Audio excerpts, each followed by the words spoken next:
Good evening and welcome to the January 9th budget meeting. If you'll join us in the pledge of the flag.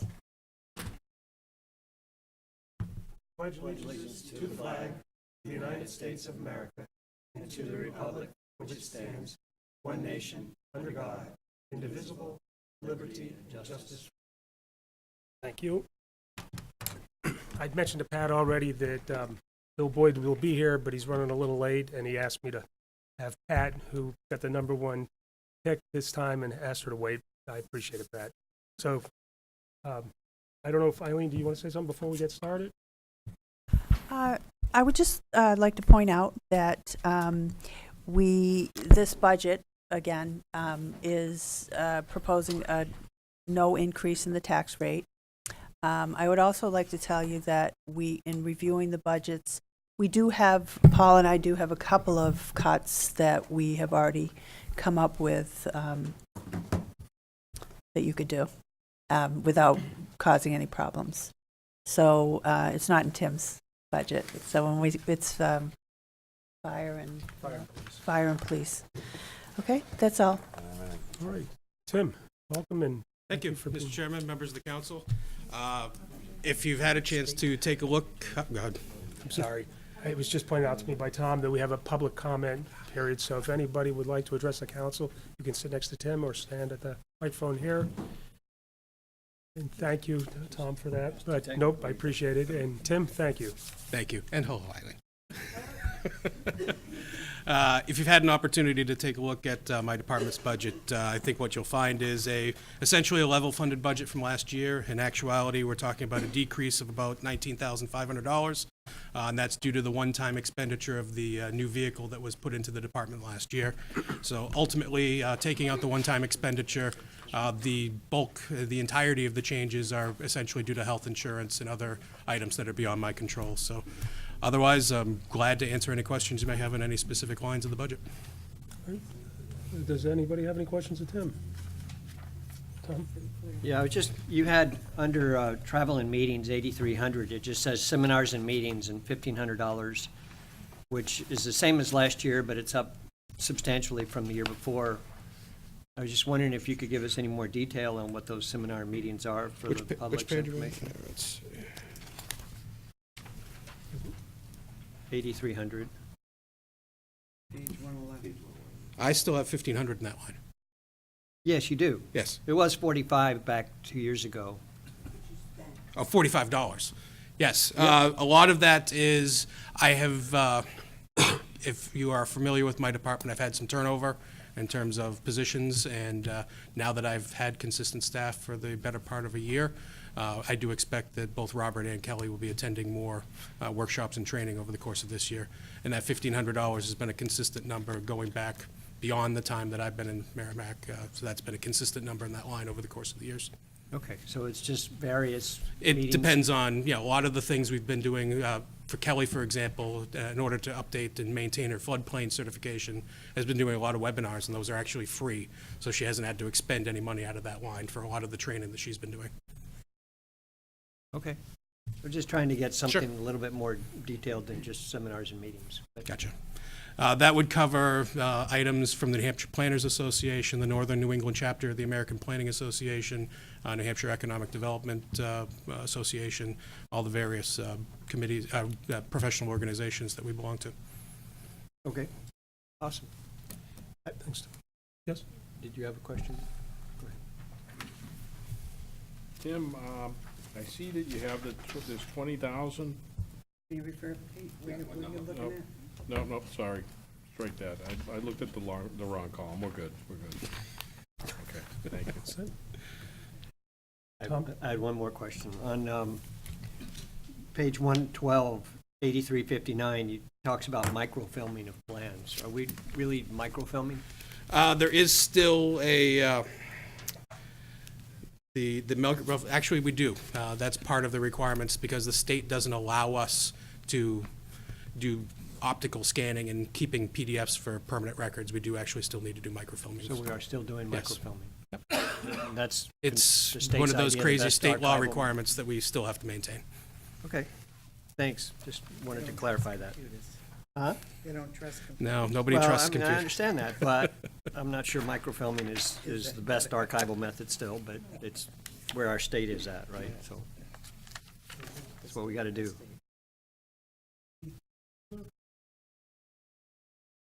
Well, so, I'm sorry, 8510 on page 113, was that the 20,000 you were going to ask about, Pete?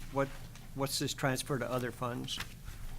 No, actually, I wasn't. I was looking at the diesel line. I looked at the wrong. Oh, okay. I can answer that. Okay. That's for the GIS system. That's a capital reserve transfer to the capital reserve fund, the savings accounts we have.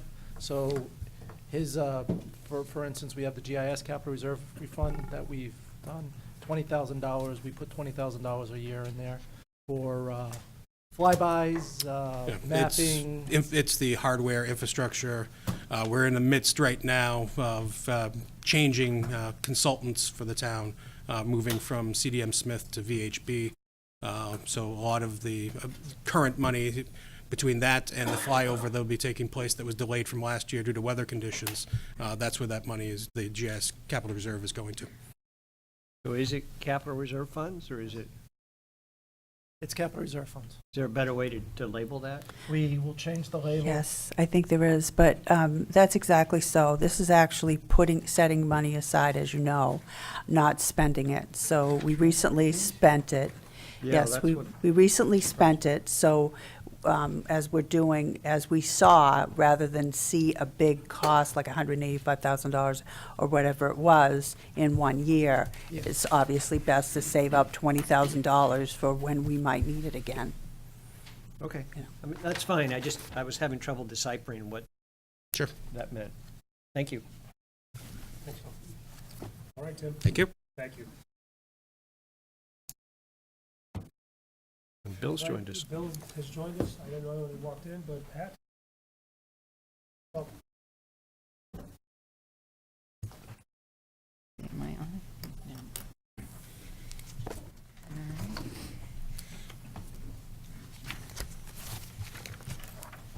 Okay, good evening, Good evening. Mr. Chairman, Board members. Tonight's budget, basically, I'm just going to try to give a real short summaries to just some things that I just wanted to highlight. If you look, I think it's on page 122. Can you pull the mic a little closer, maybe? or- Yep, can you hear Thank me you. now? Yeah. Okay. And I also- Page, I'm sorry, I didn't mean to interrupt you. As well as the page, I need the item number because I don't have the. Yep. Okay.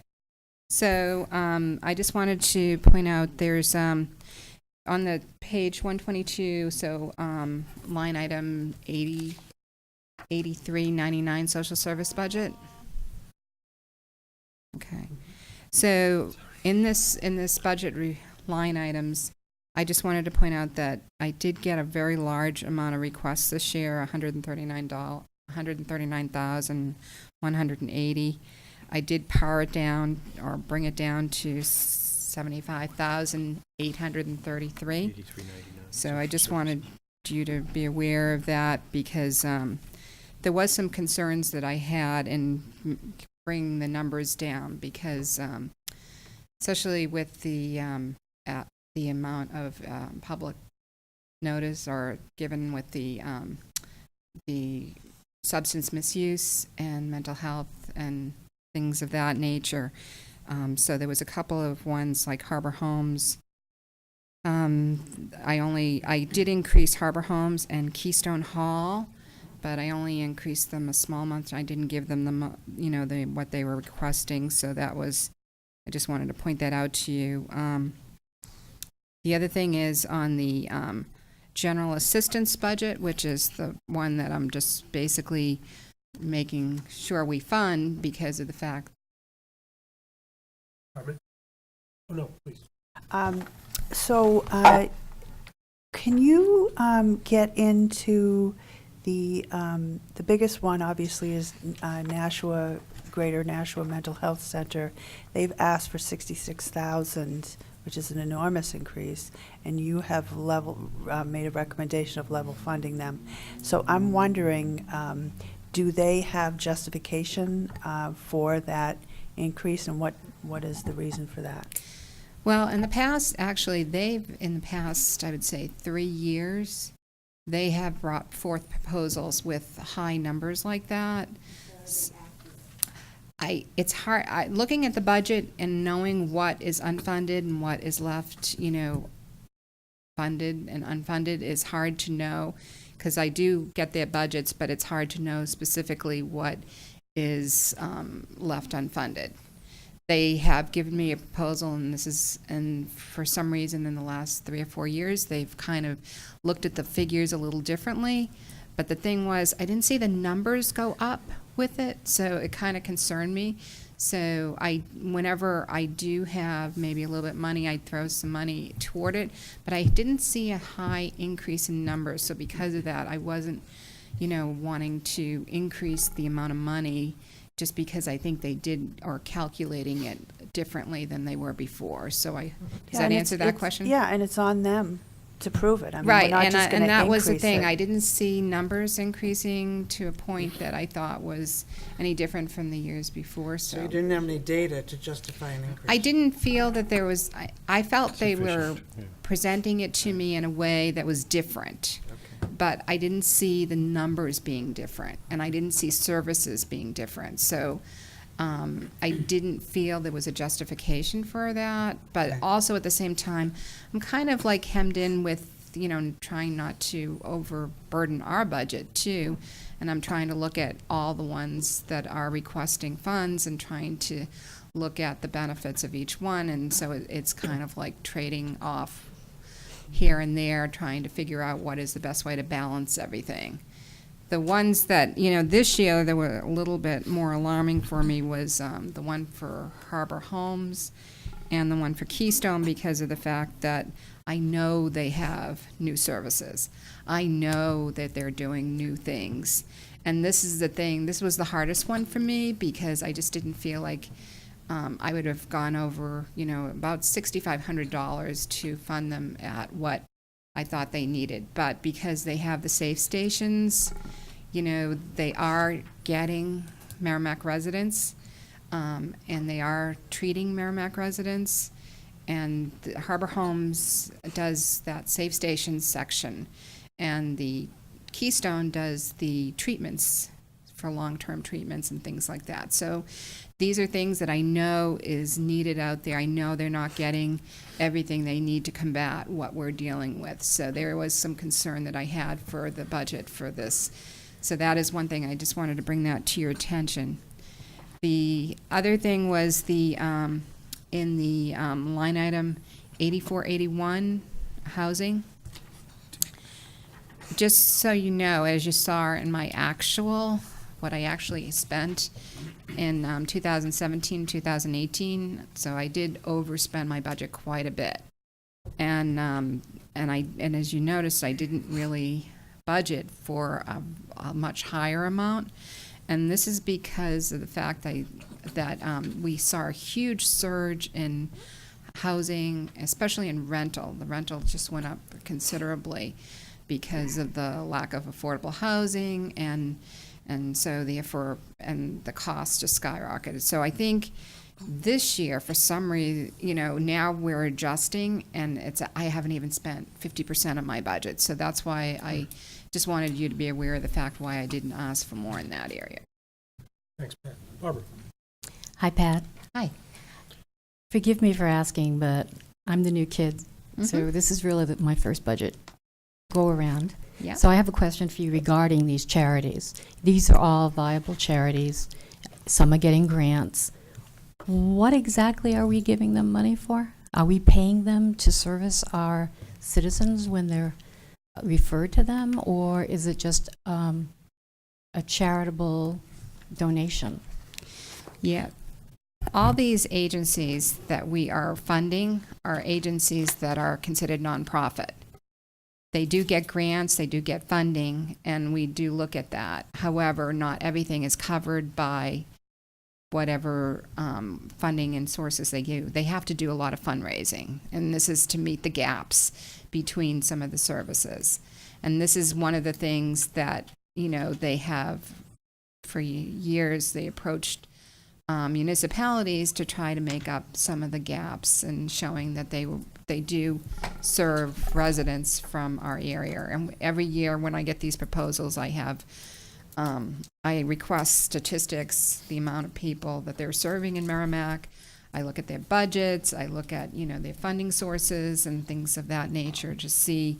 And I ask why, they're asking for funding. What are they going to plan to do with it? So there is a lot of detail that goes into this.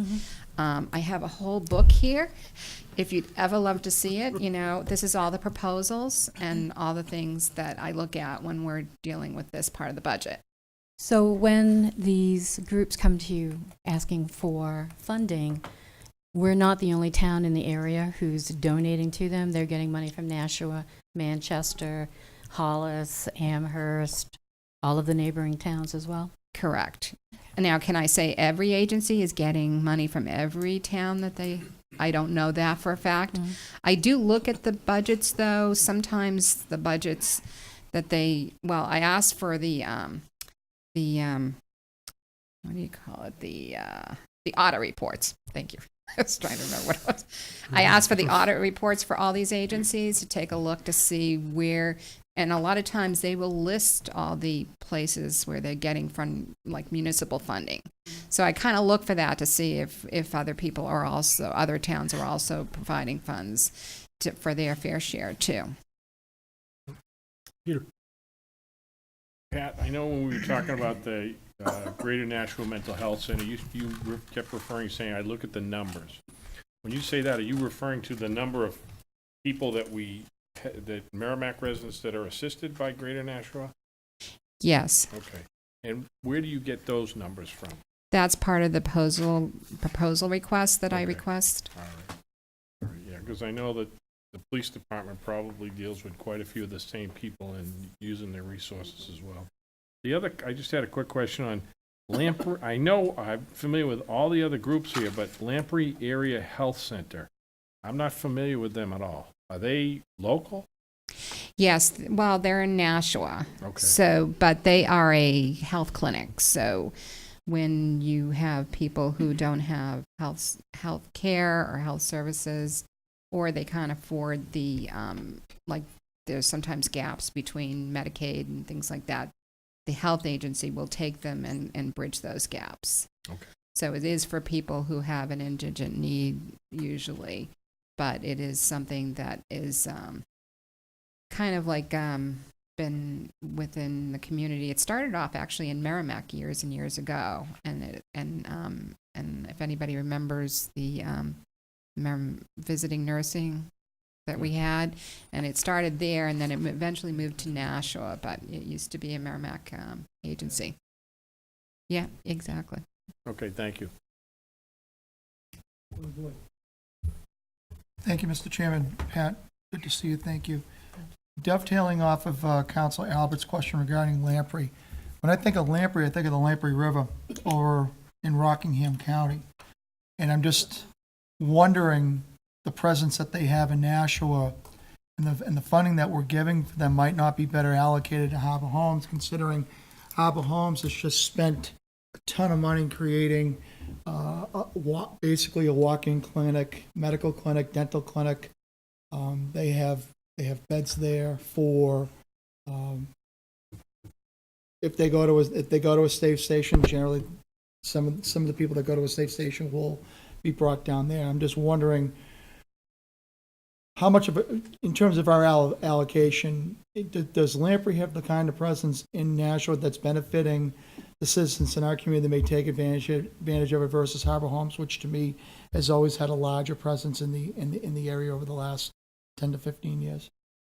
Well, there is a difference between the health care that Harbor Homes gives. It's more geared to the homeless, where the Lamprey Health is geared toward the general population. So they do much more health care, prenatal, they'll do children, where, again, Harbor Homes is geared toward the homeless, so therefore people who are not our traditional healthcare maybe residents, they deal with different kind of, like illnesses or causes because they're homeless. So there's more of a different structure in terms of what they're approaching their healthcare are and what Lamprey would be. Now, because I look at the numbers too, and Lamprey's numbers have consistently always been there, so they are serving Merrimack residents. But yeah, I wouldn't refer like a child to Harbor Homes. No, I understand what you're saying. I would respectfully disagree on the mission of, our definition of what the mission is for Harbor Homes, but I'm not gonna get into it at this time. I think, for me, I've worked with you long enough to know that when you look at all the agencies that present, I think you know where to best allocate monies in terms of making an allocation to them as to how it best fits the citizens here in Merrimack. So I don't question that one bit. I'd like to circle back to the housing line, 01-25-8481-0. Where are you right now in your budget as it relates to what you've expended? Year-to-date, $9,544.61, which is about 32% of my budget spent, which is actually, I should be at about 50% if I was halfway through the budget. So I'm really doing much better than I was last year. Last year, I think at this point, I was at 75% of my budget spent. So I knew basically about December that we were going to go way over budget. And I told that to Paul and Eileen way on, because I knew that was, there was nothing I could do other than we had the presenting need. I had to provide the assistance. So if you can backdate me back to the 17-18 budget where we had the shortfall and we had to cover that particular shortfall, were there needs that were, I apologize for putting words in your mouth, so let me be upfront.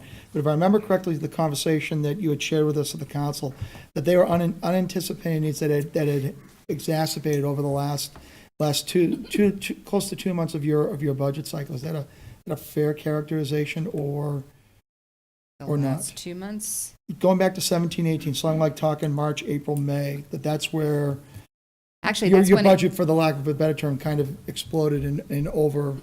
No, over the when it- budget actually exploded more the beginning. I had more, I think it kind of settled after January. It slowed down a little bit.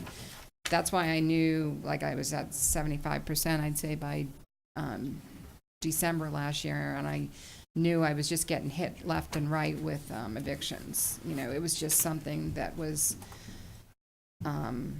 there was just, a constant need, and I realized it was, and I'd say it mostly hit during the fall. For some reason, September, October was like the worst, and maybe even November, but that's when I realized we were in trouble by December, by that point. So you don't feel that there's a need for us to consider any type of contingency on that particular line to give you some flexibility outside of what you have proposed and the town manager has agreed to? At this point, no, I think it was a little bit of a fluke. We definitely had a correction in the housing market, and I think it was reflective in housing and rents in general. So everything just went up. Right now, fair market rent last year was $1,239, and it went up in 1 year, $1,437, almost $200 in a month. And that's just for 2-bedroom apartments. So that and all the other amounts went up too. It's just that it was reflective of the growing need and the lack of affordable housing and people not being able to afford it. That's really, I think, what it came down to. I think there was a lot of shifting. I had a lot of people move out of Merrimack, and it kind of settled down. I still raise the issues that I raised back then, that, I see this as a potential concern that needs, that, not that we're not focusing on it, but I just feel that there needs to be additional focus, that that not only the council should consider, but also the town manager and yourself should consider moving forward, because there are other communities right now that continue to have an issue as it relates to their welfare budget. And I really hope and pray we're not gonna be having this conversation come May or June, that we're looking at doing some type of a supplemental appropriation to make the line whole. And, you know, I think based on what you've told me today, I hope you'll be fine, I really do, but it still weighs heavy in the back of my head. And this is why I wanted to address this, because I realized you were gonna, appropriately zone in on this, because it You was talking about me concern. particularly? No, Were you no, planning on me anybody. to- Actually, I said, I'm kidding, Pat. I'm but that's kidding. why I had the figures ready and things Okay. like that, because it was a reasonable question, and it was also, that's why I focused on it, because I wanted you to understand why I came to the conclusion I did. But I also wanted you to realize, what was happening this year. And really, if anything, I think I'm way underspending for this year, because only, like I said, 32% when I should be at about 50%. Everything, of course, is in a crystal ball type thing. I mean, I never know. You're right, have a total influx in the spring. But at this point, I feel it was more of a correction, that there was just so many people that were caught off guard by the amount of costs in housing and the cost of rents last year, that what happened was it drove people to not be able to afford what they had currently. Not to put words in Eileen's mouth, but I know Eileen has spoken the fact that both of you have worked diligently to be prudential about how funds are used out of that welfare budget. And I know that you take every application very seriously, and to some extent, I think, based on what I've learned from you, I think you work hard to make sure that there truly is a need that is being asked for from that particular applicant. So I That's don't my think, job. I know it's your job, and I don't want you to think that I'm sitting here thinking that things are, probably shouldn't use this word, but loosey-goosey, because it certainly isn't. I think, when applicants come to you, you vet them, and you vet them accordingly, you vet them fairly, and you vet them appropriately. So I appreciate the work that you do, and I appreciate your candor, so thank you. Thank you. Eileen, Oh, thank you.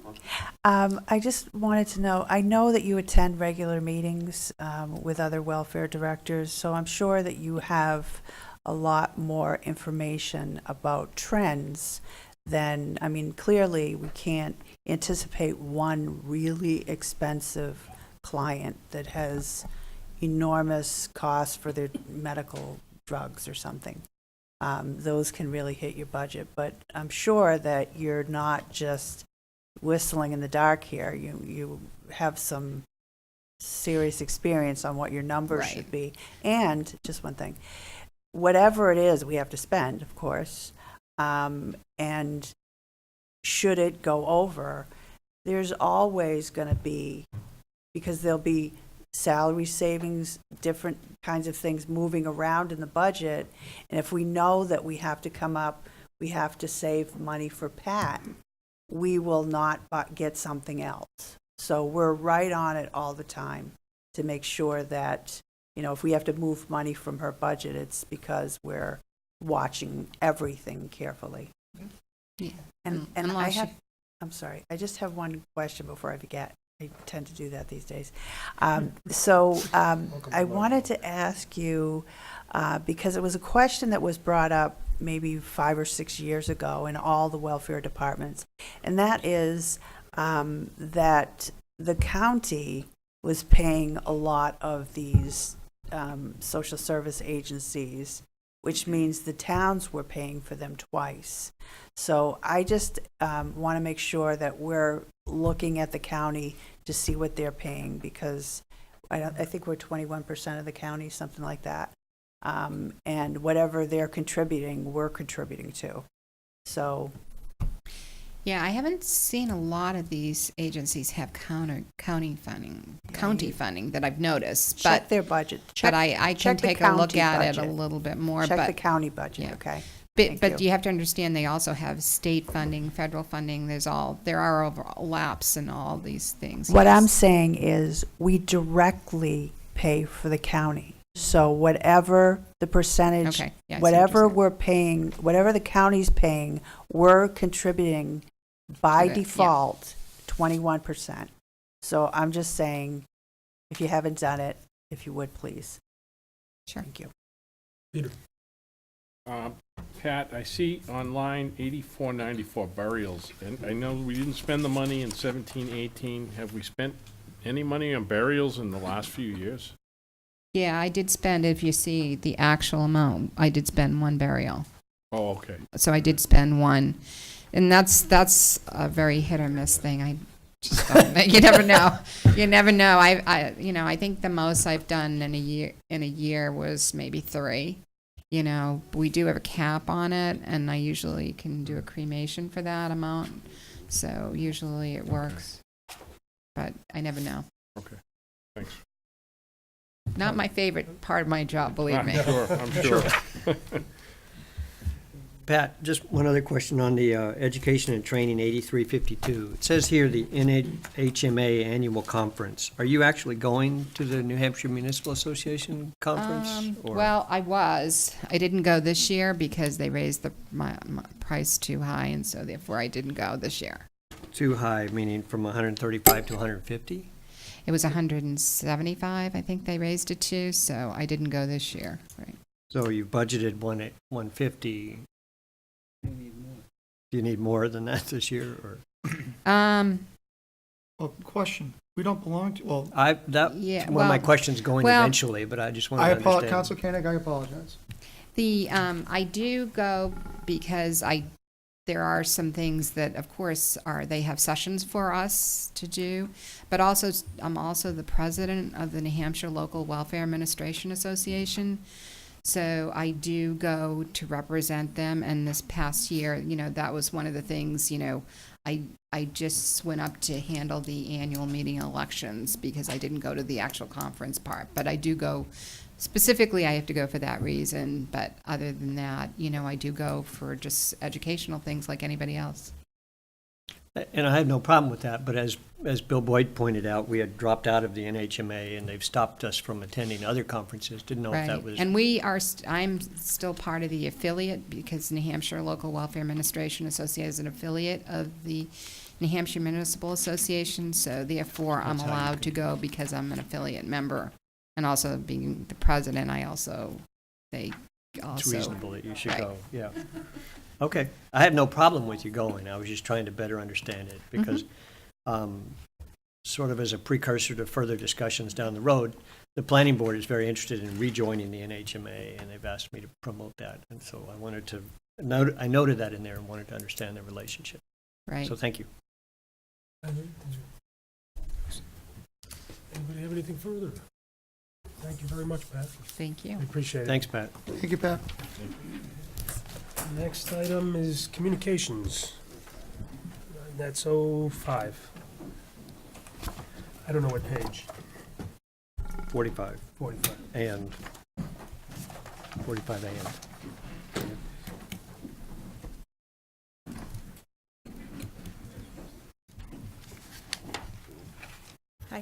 Hi there. Civvies. I know. It just doesn't look right. What? It doesn't? No, it's perfect. Good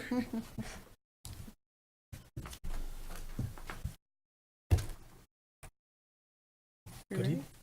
Well, first of all, I'd like to say good evening. Thank you, Mr. Chairman. Eileen, Paul, thank you for inviting us tonight to join you.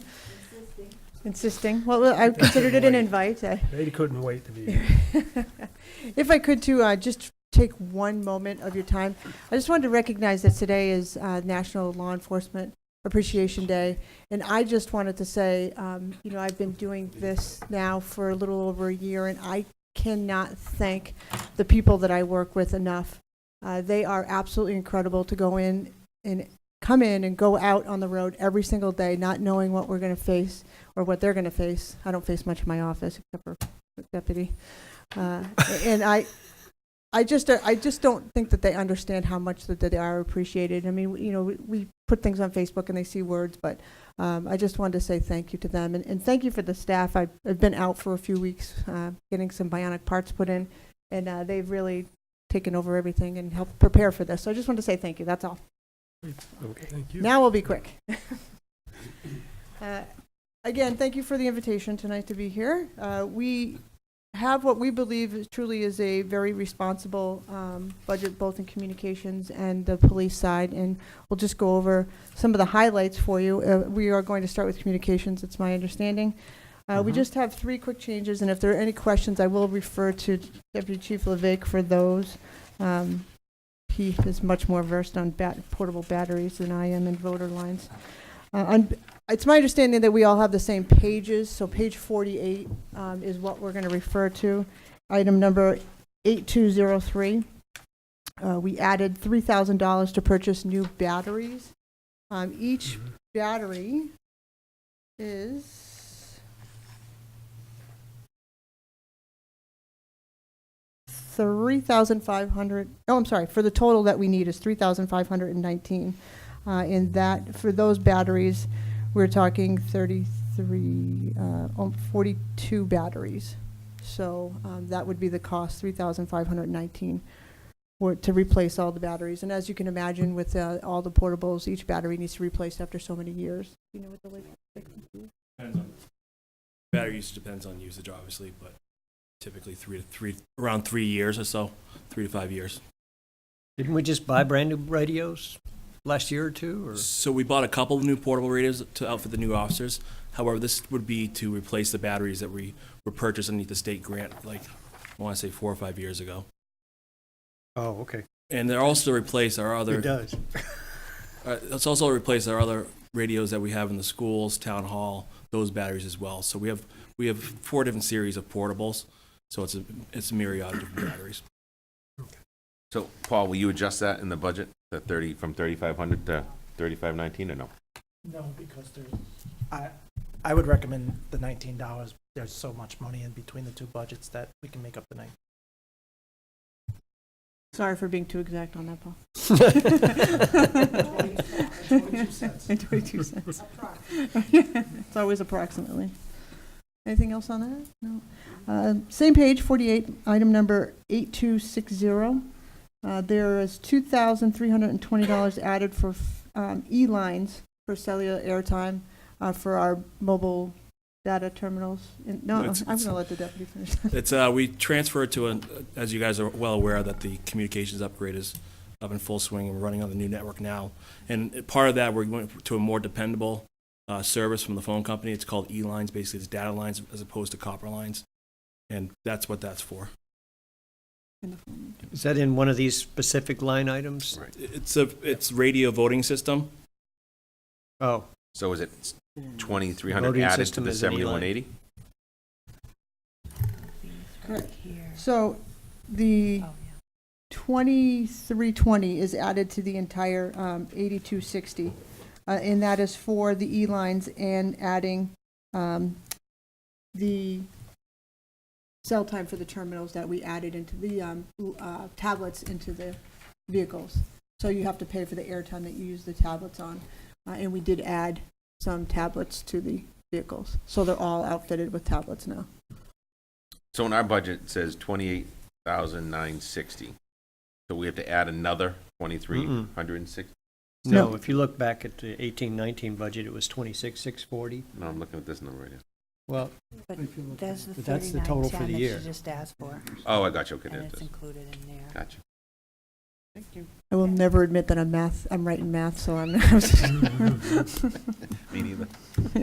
Peter? So, Chief, are we now part of the, I know it was being discussed and it was being worked on, the e-ticket program? No. So that's not happening, or is it gone by the Well, board? that has to, and he'll be able to correct me if I'm wrong, which don't.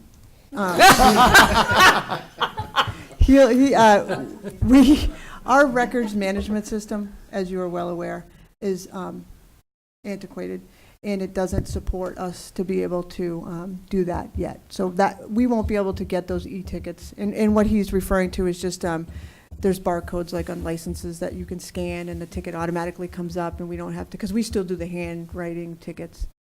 So that's, I'm assuming what you're referring to, so. Yes, thank you. And the last thing on the communication side is same page, 8334. You'll notice that there's an addition of 13,600. And when we did some work on this because we weren't sure why this wasn't on last year's budget.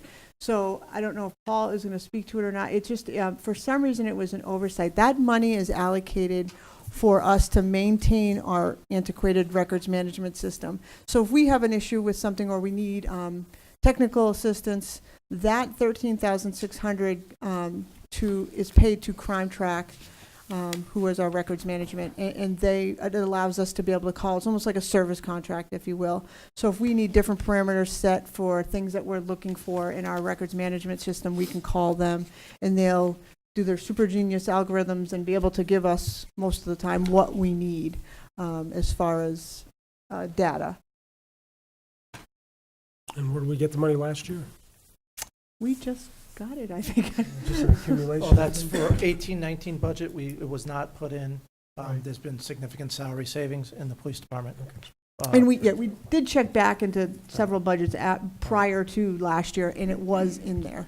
So it's not it is an addition, obviously, from last year because it wasn't in the budget, but it was in there prior, and we're just not sure what happened last year. Barbara? Captain, what is, Chief, what is a spots terminal? Deputy? It's the connection to the state for state police online telecommunications. So it's the way we run criminal history, motor vehicle history, driver history. Basically, it's networked through the state police, and that's where we get all of our data for our queries. That's what you're doing back. Exactly, yeah. It's true. Not that we would know anything about that. Yeah. Unless you've been in the back of the car. We see that on TV. Billy?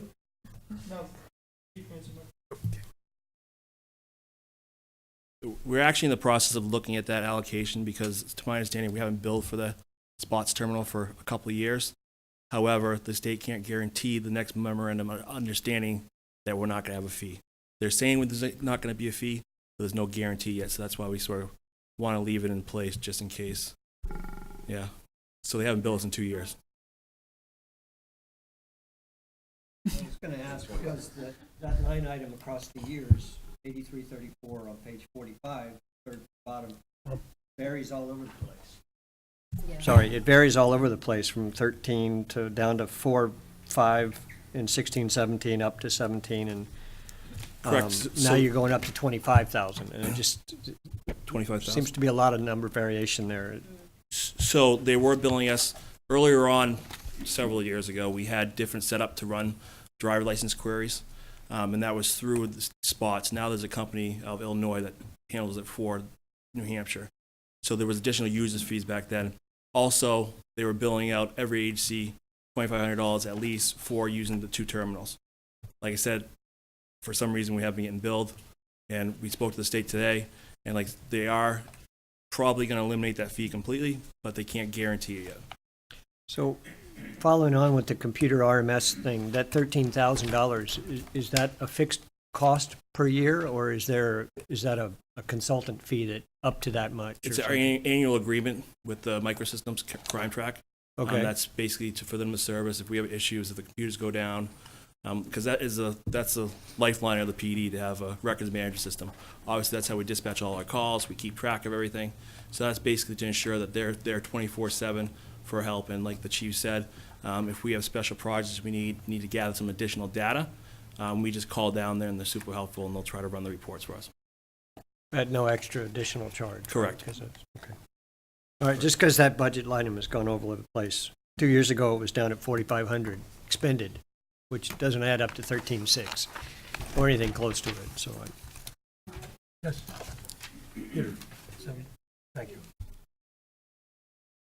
Yeah, Brian, you talked about the Crime Track, and I'm hearing that, are we the last agency in the state now to be on Crime Track? I believe so. There might be one more holdout, but And we are. I think we how have they been? I heard it's almost out of business now at this point. Are they, customer service-wise, they've been helpful. yeah, It just, some that we've been using, we were one of the front runners in the state to get, as you're well aware, to get these computerized systems. And they've been helpful with customer service-wise, but sometimes it's difficult to perform the normal tasks, such as, yeah. writing reports, and you have to pull headers, and it's And kinda most of- convoluted. Yeah, most of their customer base were down in Massachusetts, and a lot of those departments have now dropped off. Are we seriously looking at changing our system now? that is something that we're considering in the future. Thank you. If that is important to you or important to the PD, they do have enough money in the capital reserve fund that they've saved up for, so it wouldn't increase the budget, the tax rate. Well, I'll put it to you this way. It was my experience, and now working for a different agency, a different format of software is so much better. That's so antiquated, and you look at the forms and everything else, I really think it's something that should be considered. Because a lot of the software out there now, departments can communicate with one another within it.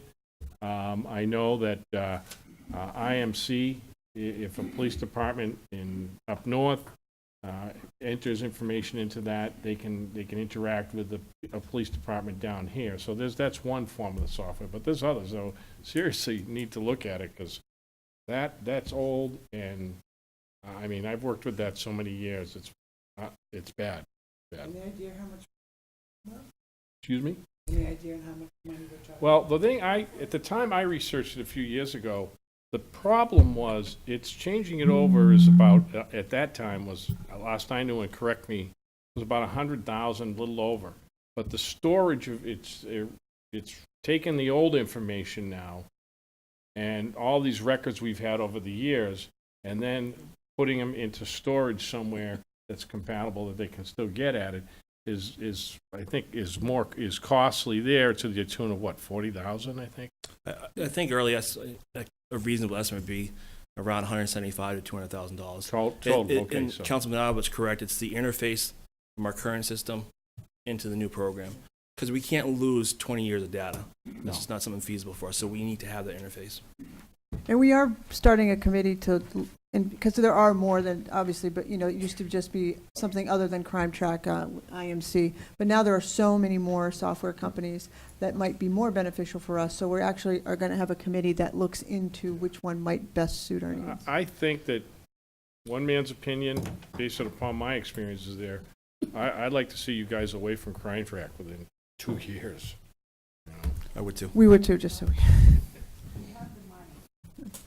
Yeah. Correct. I guess Yeah, we're still. Yeah, Not 1920, 2021, because they were forming the committee to look at the product, because it wasn't going to be ready for this budget. So that's why we put it on the That's the best thing to CIP for do anyhow, to 2021. make sure it's exactly what we need. And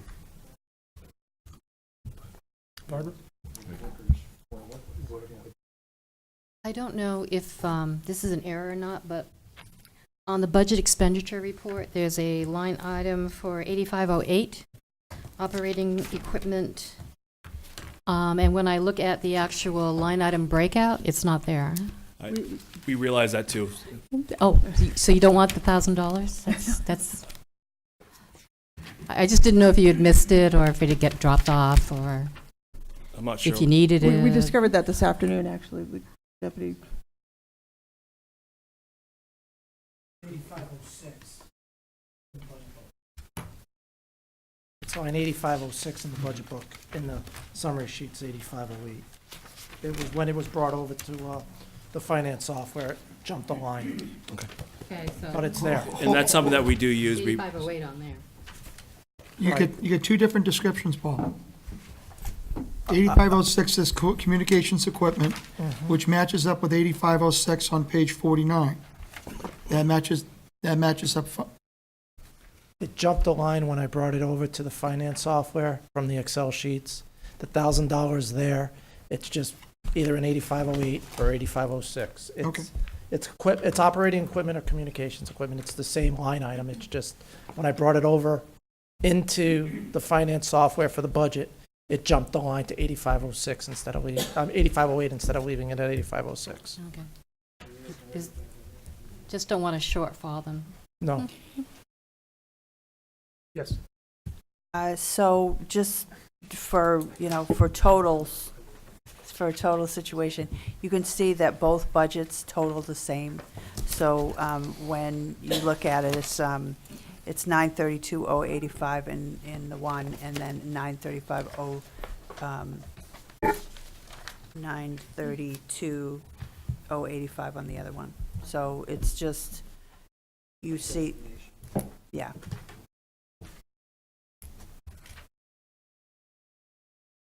Anybody have anything further on this? On communications? Nothing. All right. Next, it's number 4. Chief, welcome back. Thank you for the invitation. I'll go through the same format if that works for everybody. I think it might just be easier for me to follow along. We'll start off with page 40, 8105. And that is for supervisory overtime. You'll notice an increase of $5,000. We try to do our best with making sure there's a supervisor on the shift to have oversight of the patrol officers. A lot of times if there's either vacation or sick or something, and we have to fill that shift, we try to do it if we can, if it's feasible, with a master patrolman who can supervise a shift. Unfortunately, we're actually down to 4 master patrolmen. It doesn't leave us a lot of leeway, and we do need supervision of the, we have a lot of turnover, and although we have some officers with experience, we still need supervision over them. So increasing it by $5,000 in that supervisory line will assist us in making sure that we have the right oversight of the officers who are on the street.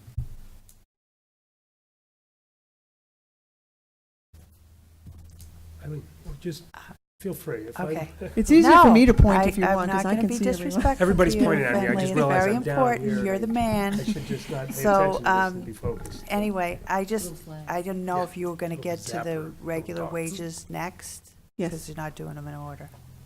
Oh, the regular wages were they were increases from contractual. Oh, I'm sorry. Right. But it should be addressed in some way. Absolutely. It's $42,000. So if you Understand. want Paul to do it, he can do it, because he does. Just for everybody's information, I think it's really important for people to understand that the departments don't just go and throw numbers around for what they think somebody's wages are. Paul is meticulous with taking each individual, find out where their anniversary dates are, when they're entitled to this, when they're entitled to that, and he lists them all and puts them down. He consistently puts the same numbers for health insurance, for all these different kinds of things. So I want to say it was 70% of the budget is done by Paul in conjunction with the departments who review them as well. So they receive, most of the budget is, done with checks and balances, because the numbers are so big. And Paul also does gas and various utilities and things like that, gasoline and diesel and those kinds of things. So I thought it was important for you to know that, that most of the budget not only has been looked at from the perspective of what was last year and those kind of things, but actually per person, health insurance, what is our census, those kinds of things. So, thank you. So to further this $42,000, when we have one union that's still in contract, and that's our police officers, and these are contractual based on the contract that was voted on 3 years ago by the public and ratified by the public. So they're the last ones in the in contract with us to get their steps and wage adjustments and things of that sort. As the chief has mentioned, she has a lot of new employees in her department, so that's why the $42,000 is where they fall on the pay scale and things of that sort. So we look at, like Eileen said, we look at every individual and bring them forward. So the $42,000 is due to contractual wage increases. Thanks. Ask real quickly, you mentioned you're down 4 master patrolmen. You have 6 on the budget, so or do we have two vacancies at the moment, or? So we just had some more changes. Oh, Prior to us submitting everything. We've had a couple of retirements. So anyone who's moved to detectives, because those were, before moving to being transferred to detectives, they were master patrolmen, but now they're detectives. So 4 master patrolmen on the street, in the patrol division is what we currently have, who can supervise a shift. And again, that is because we have actually in the last week, it's nonstop. hot off the press, huh? Yes, 2 in the last week. Anyway, so Okay. that is where that comes from. All right. And this was taken a snapshot in time back in September, October. We can look at the numbers again and see if there are significant savings with the changes that have occurred in the last week and last week and the week before that, so. Okay, thank you. How many new officers have we had in the last year? In the last year? You don't have to be precise. Oh. I know they all look like they're 15. It's true. They do. On It has election day, on election day, absolutely. I mean, God bless them. They'll, So 10. so 9 and. We have been fortunate enough to be able to hire some individuals who are certified, who have experience in other communities, Right. but just they're new to Merrimack. And it's certainly not to take away their experience from other Absolutely. communities, because it's fortunate, it's a benefit for us. Right. But Because we don't have to send them to the academy. correct. And that's a $20,000 savings. That's a huge right hit, there. yeah. But that also requires, even if they have experience, supervision. Absolutely. The overtime that you're talking about for the officers. Correct. And we like to mold people into our philosophy and our Yeah. vision for what we want for the department. So, that takes time for people to understand, and training and oversight. Very good, thank you. And if there's any mistakes on that stuff, it's Paul's fault. I checked it. I couldn't. Next is same page 40, 8111. And this is the overtime, regular overtime. So you'll notice that there's a decrease by $45,803.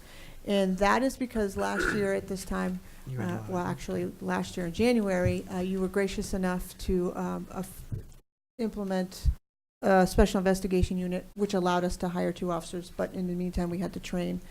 So you added money to our budget for overtime. So obviously, there's a... So it was basically an overlap. While you're training people, people still had to do the work, and you had to train people, so it was an overlap. Correct. And where I will say, it's definitely nice having those officers. Now, most of them are trained. We still have 4 that are in training, but it's nice to have them. If you do notice, there's an SIU overtime that we had put in there before. We had just moved $10,000 into that, so that we could keep an oversight of how much money we're spending in that specific unit. Otherwise, it would have just been in the bulk of it, and it would have been very difficult to track. So now, whoever's assigned to that unit, if there is any overtime associated with it, they will Be put in specific. for that specifically, so we can say, hey, this is how, if it's not through Granite Shield or anything, we can keep track of it. It's supposed to be SIU? SIU, correct, Special Investigation Unit. No acronyms. That's It SUI. says It says SUI. I don't type that. No, I saw your note. I think I corrected questioning it. Actually, I did see Paul your note. fixed it. He was imbibing while he typed it in. He was thinking DUI. DUI, yeah. Oh, here we go. If there's nothing further on that, this next one, page 41, there's actually no number assigned to it, it's just 2 new officers. And I really felt it was important for us, and I can appreciate where Eileen stands on this whole subject, but felt it was important for us to start having a conversation about 2 new officers. And I know that you were gracious enough to help us with our special investigation unit last year to help put a, not put a stop, because we can't do that, but have us keep a handle on our drug activity. But what I'm kind of shifting toward with officers is the actual officers on the streets who are taking the calls. And this is completely separate from any investigation unit that we have implemented that just concentrate on our drug problem. We currently, just like tonight, have a supervisor and 3 officers on. So what what happens is there's an accident on, especially a night like this, where it's going to start to get icy a little bit. There's an accident, a domestic, and someone's mailbox got smashed. Well, we obviously have to prioritize. That's our job. We do it all the time. Citizen with the mailbox is going to have to wait. But how do you have 2 officers and a supervisor at a domestic, 2 officers at an accident scene where they have to direct traffic? We just don't have the manpower. And it's my goal really is to we have 4 sectors, but we don't, and we haven't for years, staffed those 4 sectors all the time. We are fortunate. We are able, on occasion, to do it. If we know there's a busy time of year, we'll pay overtime to staff that 4th sector and a supervisor, because we have the calls. And we do keep track of how many calls are in each sector. That sector, although it's not always staffed, that sector does have as many calls as the other sectors. So those calls have to be redirected to the other 3 sectors. So you can imagine, and it's not, I'm not talking about the workload. We're here, the officers come to work, they do what they have to do. They take call after call. I'm talking about their safety and the citizens' safety, quite frankly. And it sounds maybe just one person, it actually alleviates and helps a lot. We have our own people that did some stuff that, hey, where do we need to be to staff 4 sectors and a supervisor all the time? The number is not something that I'm willing to ask for, but we're trying to start small. We're trying to start small with 2 people, and to just recognize that we have, and I'm sure that the fire department will probably go into the same thing, over 1,000 new units, and I'm not talking citizens, because it's probably maybe 2 people to each unit, but we're talking units, over 1,000 new units, apartment units, housing complexes. That's going to bring at least 1,000 more people to town, which will require more calls for service. There's businesses that are coming into town with, the new development at the bottom of the Premium Outlet Mall. 360 is bringing in more business. The new businesses that are going to be down across from Harris Pond. All these things require our attention. And we do, and the citizens of this town are extremely, extremely patient. They understand. We'll have our dispatchers call and say, listen, we have priority calls. You'll have to wait for your mailbox, for instance. But we also recognize that when these people call in, we say just for a mailbox, but it's not, because it's important to them. So the citizens are very patient, but at some point, we're going to have a discussion about adding officers to make sure that we are able to maintain the level of service that we always have been able to maintain, and that we continue to keep our communities safe and our officers safe. So again, I completely appreciate, I pay taxes in this town too. I don't want my taxes to go up either. But when it comes to the safety and the citizens, of our officers and the citizens, I think we'll have to at some point talk about adding people. Chief, I was wondering, when we discussed the new officers for the Special Investigation Unit, Not the other Investigation Unit, SIU, we said the reason we started having this new problem is because they were being chased away from other communities because of heavier enforcement and so on. So now that we've gone through that, not saying it's ever going to go away, but It won't. has it lessened? Have we chased them away for a while? And And, will that help us and I in some certainly- regard in those other aspects of police? Yes, and just so you know, too, and to align with that, we are going to be coming in front of you, I think, on the 24th to give you an update exactly on what our unit has done over the last year that we've been here. It's been extremely busy, but to answer your immediate question, it has helped. It's still here. They're still busy. They're still just as busy as they were when they first started it, but it has helped because we have better control over who's doing what, and the more that they do it, they know the players, they know who's coming to town, and we don't kick anyone out of town, but we know who's been run out of town and who now is coming back. So it's extremely helpful. I think that although they've had more arrests than any unit that we would ever be able to put together. They do make a dent in what our issues are, and it's lessening the burden that it's putting on our patrol officers. Very good. Thank you. Peter? Chief, and if I'm hearing you right, second shift, B shift, only has a supervisor and 3 patrolmen on it. Right now, correct, that's what we have, Which- working right now. I'm kind of curious what changed, because it was always recognized that that's the busiest shift, and there was always a supervisor in 4 sectors. Correct. Your second shift, the evening shift? Yeah, Yes, evening shift. 3 p.m. to 11 3 to p.m. 11. Yes. At the brewery, it's not. That's what it's, To the what? at the brewery, it's not. They do it differently. So I And just we wanted go, to be we do sure. go to the brewery. Yeah. So, we still concentrate on the weekends, trying to maintain 4 sectors, because obviously weekends we see a different problem, or we have different issues. But right now, we're trying to keep our overtime budget under control. And we have 4 people, so we have 2 people who are almost ready to go on the road. We have a person in the academy, and we're getting ready, if they pass everything, to hire another person. So we're down 4 people, soon to be 5 people, in the patrol division. So that cuts into it right there. And again, we're trying to be responsible and with the paying the overtime, because that's what it would have to come to today, because of training that people have gone to. We would have to pay overtime to put that 4th sector staff, that 4th sector tonight. Now, if this were a Friday or Saturday night, it'd be a different story. We would probably spend the overtime, again, because the weekends bring different problems. So it's a matter of trying to be fiscally responsible where we can be, and understand that on a Wednesday night. Is it Friday and Saturday, it's actually the busiest night, though? Because the second shift? It depends. You know, I some days, remember we ran the numbers, and it turned out it was Wednesday and Thursday nights, for some reason, that were very busy. that's something we can look into again, running the reports again, but as you're aware, that every night's different, so it could be a Sunday night that at 6 p.m. that Yeah, I mean, it's you busy.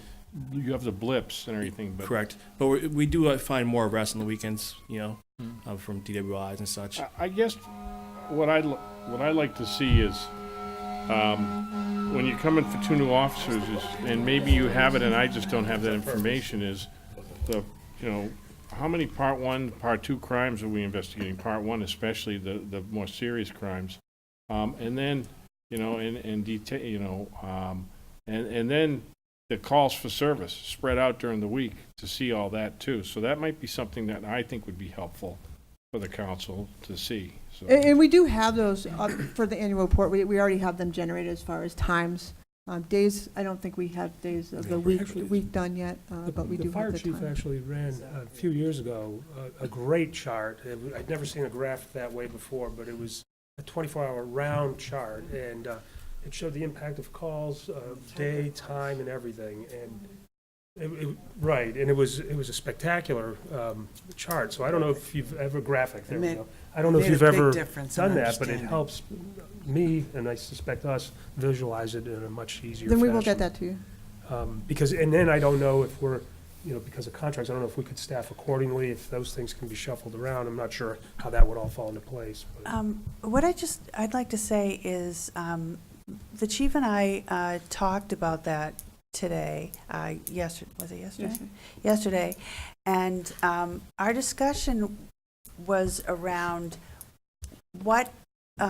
getting a sense of what's going to occur once all these new people are on. So it's really, we talked about having this number be kind of premature to ask for 2 people without having fully assessed the whole thing once we have a full complement.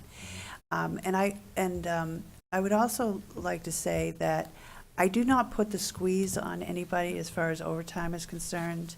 I want to make sure that No, she does I not, I never say you can't have overtime because you're not properly staffed, because as you will see in some of the budgets, particularly the fire department, and mostly fire, but if we're down a couple of people, you'll see less spent in the salary item and more in the overtime. So there's, and then there might be savings in health insurance, which could be substantial. So there's moving money around when there's circumstances like that. So I don't want to give the public the impression that we're at our wits' end and not spending money. No, and that was my In an error, because we did this, irresponsible I thought way. it was unfair of me to push for more people when I don't have a clear understanding yet. And until those 5 people are gonna be on the street, and we can have a clear understanding of where we are, how it's staffed, where we can move people, it's not fair for me to say, yes, this is what we need, we need 2 people. I really don't know, but I think that we need to start thinking about what's coming down. And I guess one of the other things that weighed in my mind as I was looking at your proposal here is, I mean, we've got 6 collective bargaining agreements coming up, and I think it's a fair offer on the table to each union, and I think that, that's already gonna affect the budget. And it's I'd hate to see a well-deserved raise for each of these unions go away or not get supported because we had too much money added for trying to add personnel this year. So that's a concern in the back of my mind. That's just thinking out loud. Bill? Okay, sorry, forgot you. Chief, 60-second hypothetical. Town council approves $187,538 for 2 offices. You have that money as of July 1st, 2019.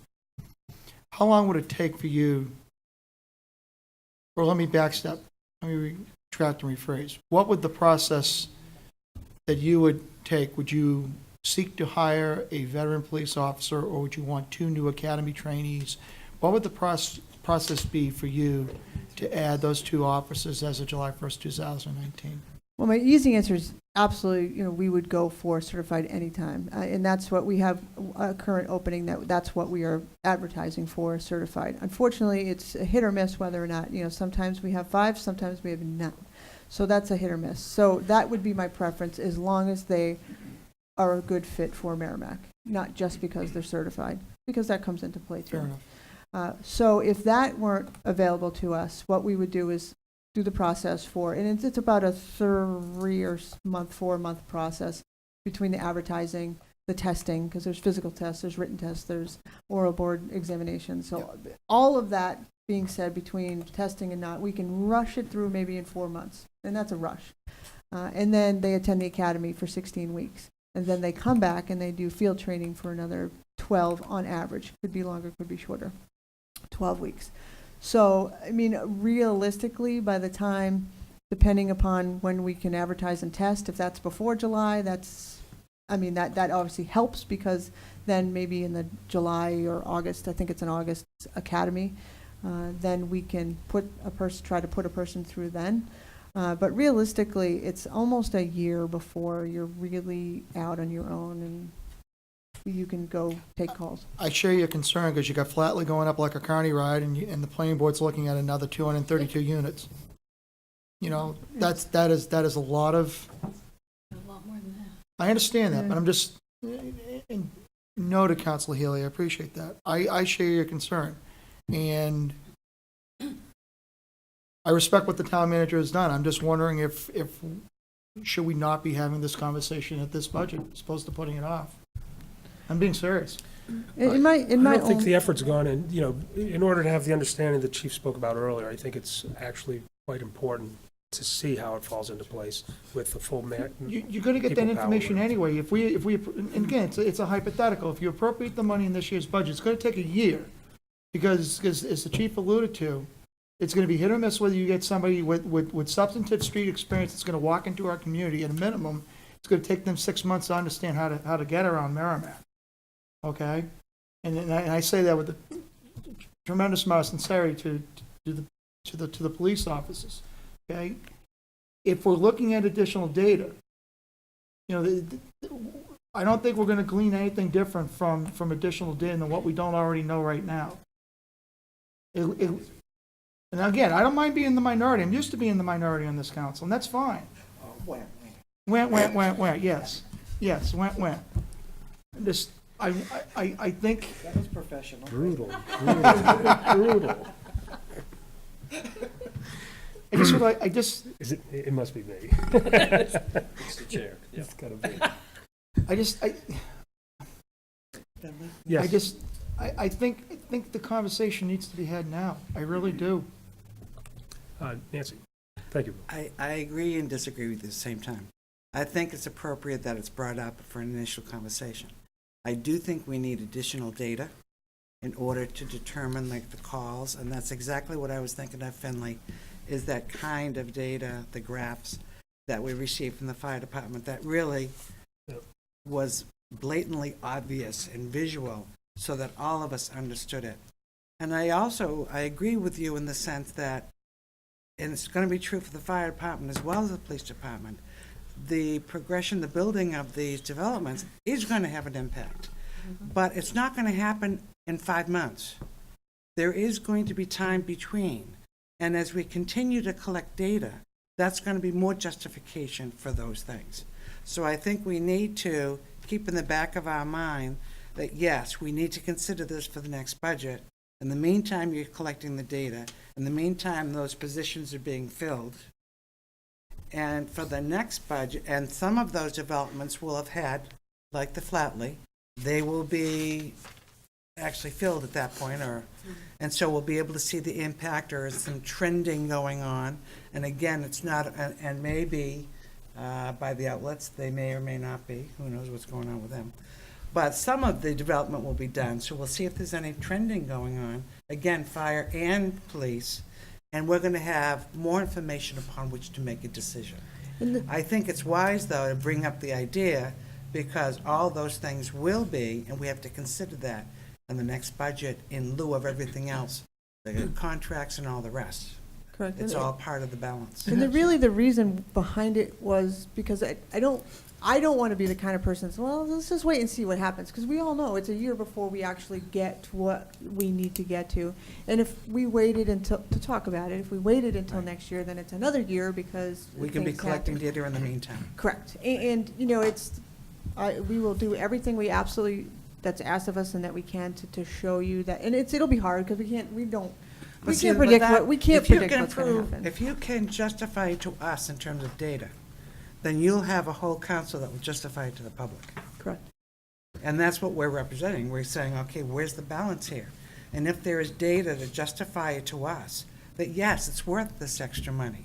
And look, this is the beginning trend, and there's even more coming. Sure. Then all of us will feel comfortable justifying to the public.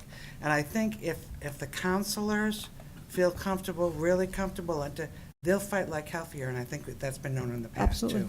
No, I mean, it's tough now because you have 5 officers that I agree. still need to be ready. I agree. And you get them out there, and then, like Nancy said, then we can fight for you, saying, yeah, they're fully staffed, and we're still behind calls yet. I truly appreciate just the conversation and just so that we can start thinking down the road, you know, on things. So I that think it we was may- wise to bring it up. I think it's a great idea. Thank you.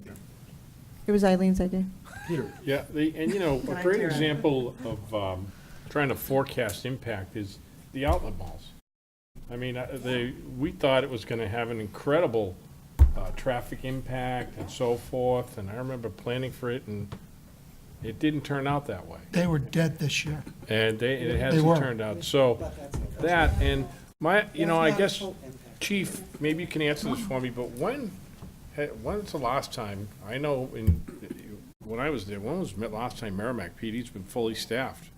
Because people change, come and go, We probably you haven't know, been fully staffed in retirements and just, people leave for whatever reason, not that often, but it's mainly retirements and so forth. we get this close and then somebody goes. Exactly.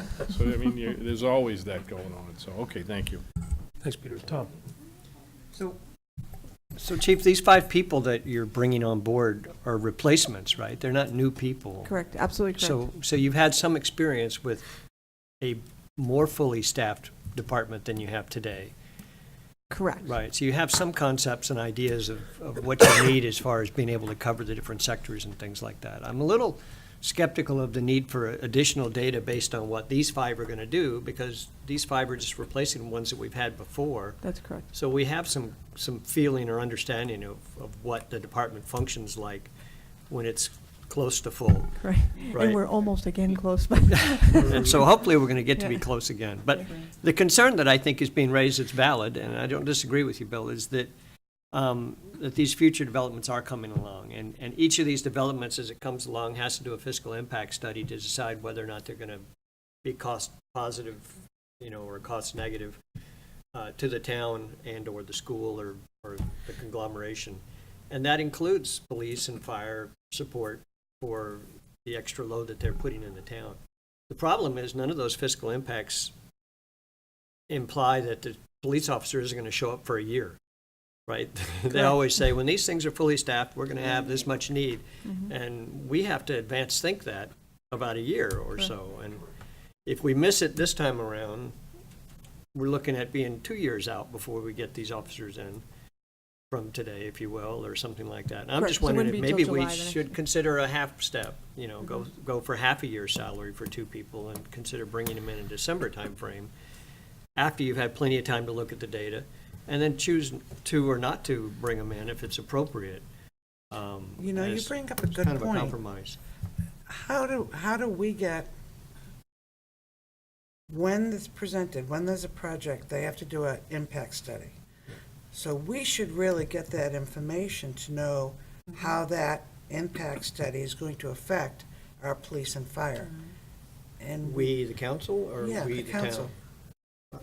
Maybe, I don't Because- disagree with you. Yeah, That's because certainly I never thought of it available. before, because you're absolutely right. What is the impact, like with the outlets? It was like, you're gonna need more, but we never really got, you're gonna need this many more police officers. And these new Hopefully, developments, the town manager gets it and the police chief gets it. I do not, no. You don't. Um, Well, your but- staff does. Tim has it. Right, but I would say that, as Peter had said, I went back and looked at those old mall reports, and there were projections for numerous new staff members that never happened, so. of course, it never really fully developed either. But, yeah, but I mean, they were talking about understand. numerous, and there was nothing, no impact from new officers for that thing. So I guess that I would say, as you know, very conservative, particularly with hiring new people. And I just, when I feel that there's convincing information to present to you, I do. And I just, I know that we have to be thinking about these other projects, and they're coming, I understand. But sometimes they don't. There's a lot of them that, over the years, that have been coming in, and then they go away, and somebody else buys the project, or there's one that has never taken down their for sale sign, and through 2 different owners. So, I don't know. I am very cautious about hiring new employees. So I don't feel that, from speaking to the chief and Brian, I don't feel that this is the appropriate time to staff. That's just me. For this budget. For this budget, no. I think we have time. Just me. I do too. The one development that hasn't been mentioned is the Neighbor Works development by Island Drive, between D'Angelo Drive and Island Drive. And there's another development going in there. And we It did hasn't been- calculate that. I know you're aware of them, but it just hasn't been mentioned in this conversation here. Sure. And they just came in yesterday to ask for an extension because they've received their funding for 2019, but they needed a slight extension on the approval time so that they could get their funding and get everything in order. So I feel confident that that's a go at this point, as well as Flatley obviously is a go, and Edgebrook's pushing really hard to be able to go south of Merrimack. So I mean, some of these plans definitely are going to fruition. And they're large-scale projects. Yeah, they They're are. not small. Right. Thank you. All right. I'm almost, Sorry, Chief. I'm almost done. No, I appreciate Sorry. Not really, but, page 42, 8270. We added $400 for dues and fees because we added the deputy chief's position, and that for New Hampshire Police Chiefs Association, other associated costs. And what's the schedule anywhere? And, yeah, and, no, that's my next, are you you're stealing my thunder? Oh, I thought you were moving to the next number. Well, I and just, Schedule Anywhere. So, Schedule Anywhere is how we maintain our schedule for our officers and detectives and communications. of course. So, in, Why wouldn't I have you known have that? to, you Just in have the to, name. you have to pay per user. So that's just adding our 2 users, because it's just the way they keep track of everything. Mhm. How many seats? Yep. All right. Same page, 42, 8300. We added $2,500 for meetings. We're trying to increase our it's meetings and travel. Sorry, meetings and travel. We're trying to increase our training budget, and with that, obviously, sometimes comes travel. The officers are required to stay overnights because it's further away, and we certainly don't want them driving 5 hours after they've been in class, or 5 or 6 hours, sometimes all day. So we've increased that. The page 43, 8322. As you're all aware, a couple years ago, we ran into a problem with the Ford Explorers and the CO detectors, or CO, carbon monoxide levels inside the cars. We purchased a detector that actually, the fire department gave us a great beat on, that it sits specifically in each car. Those only have a 2-year lifespan on them, and they're coming up on their 2 years. So they'll all need to be replaced in each one of the cruisers, and that's increased for that. 8332. Has that problem been addressed As by far, Ford? Is it Ford? we did, because yes, is Ford, and because we did have one car that, I understand that, but what I'm saying is, has In that been general. corrected by Ford for the future? yes. Well, not only the future, why wouldn't that have been a recall or something? Exactly, exactly. I wasn't? It was caused by when you fill out the cruises, correct me. like, Oh, you send them down upfit, to the MHQ and Marlboro, fit ups. that they have to drill holes to install these things, cages, seats, and those holes never got filled with any type of gasket material. So you had your exhaust coming through in all sorts of holes. So why didn't they correct it? There was a lot of blame game going between the upfitters and Ford itself. The amount of hours our officers spend inside a cruiser doing reports through the winter months, regardless, I think it's a great safety tool to have to protect them. Because like I said, they're in the middle of a snowstorm, the windows aren't down, it's rolled up, and they're sitting. I agree, it's a great safety tool, but shouldn't the car be corrected anyway and continue to have the safety tool? I mean, Correct. We haven't had any that have gone off for alarm for a reason. So we did send one car back to Ford, and the problem was corrected to Ford or to the installer of this extra equipment? to Ford. So So I guess is my it Ford's question. fault, or? Oh, sorry. I think it's dependent on who you use for upfitters and who's taking the blame, and I don't think anyone wants to, take full responsibility for all these things that happen across the U.S. So, I mean, to say which one it was, I don't know. And I love the fact that now we've identified it, we're correcting it, but I guess in my mind, I'm thinking, going forward now, Ford and MHQ, or your equipment installers, know this is an issue and they've addressed it. I mean, are we gonna have CO2 monitors in the cars forever, I guess? I'm kinda looking on your opinion for that. And I agree with you. I mean, I don't believe it should have to fall on us, but on the flip side of that, I also have concern over those officers sitting in those cars, especially during these months. And I guess do we spend the $3,000 to ensure, even if it's fixed, that they're okay? Or take the chance. I mean, and I don't know what the answer is to that. I err on the side of caution just to make sure that they're okay, but. I guess I would err on that same side too. I mean, 3,000 is short money in that regard. But Well, how many detectors? I would like to be confident that the car's been fixed, I would too. and so that we're not going to be depending upon that alarm to save anybody. Correct. I mean, ultimately, if we check and the thing's sealed and it doesn't have a CO2 alarm when it's been idling closed for a few hours, unless it just happens because of something else, I don't know. Eileen, did you, I wonder if, you know, when the chief and Brian are talking about the fact that officers sit in idling cars for hours, I think that it's they do, you know, I don't mean to imply that they're just sitting around, but They're not. that's, they're on traffic duty and, you know, various things. So when they're in the cars, I think it is probably something that should have been done all along, but it only came to our attention when this issue presented itself in a big way. Right. So, It probably existed before, it was just never caught. could have.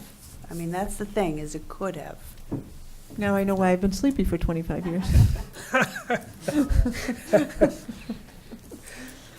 So, do it. before you walk away from that item, the budget says 35,300, and the subtotal over on the left says 38,300. Implying that 3,000 may or may not be in the number for this year. Is that?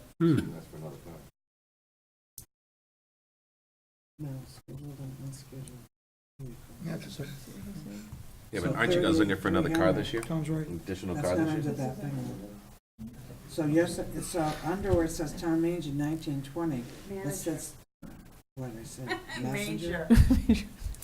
All right.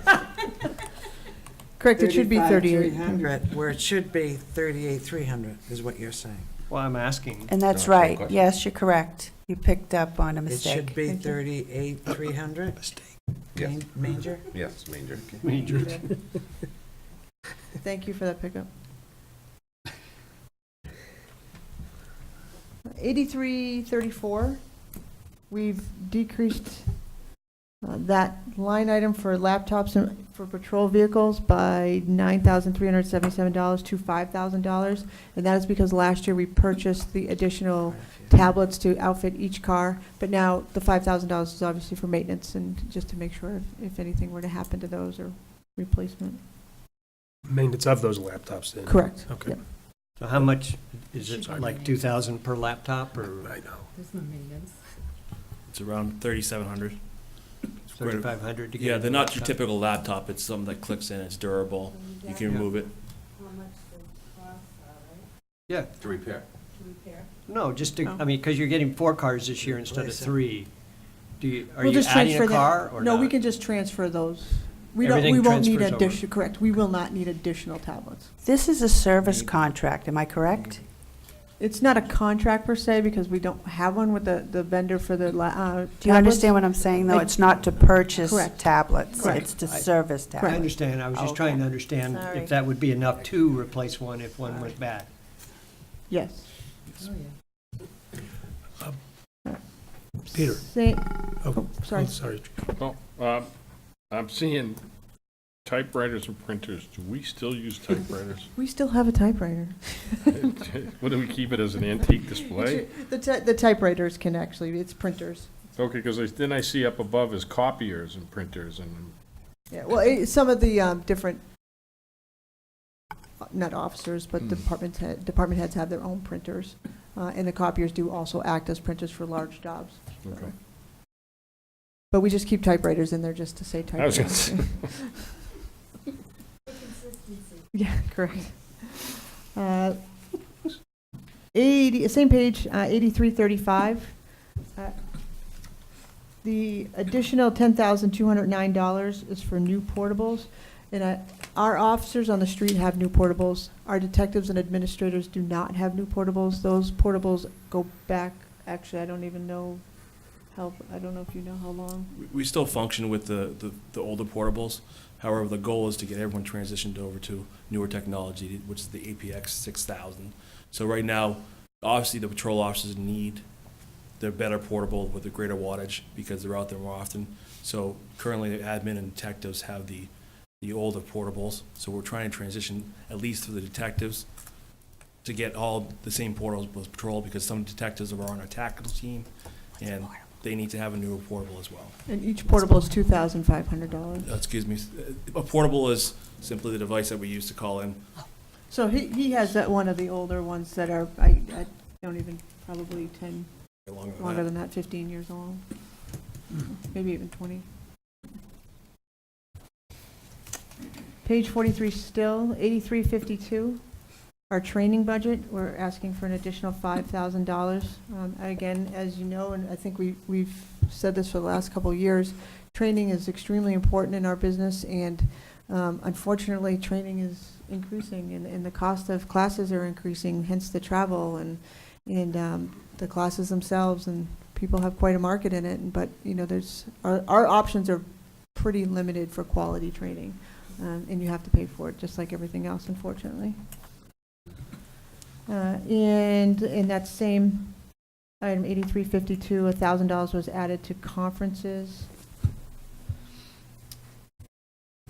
Then the last page 44, 8503.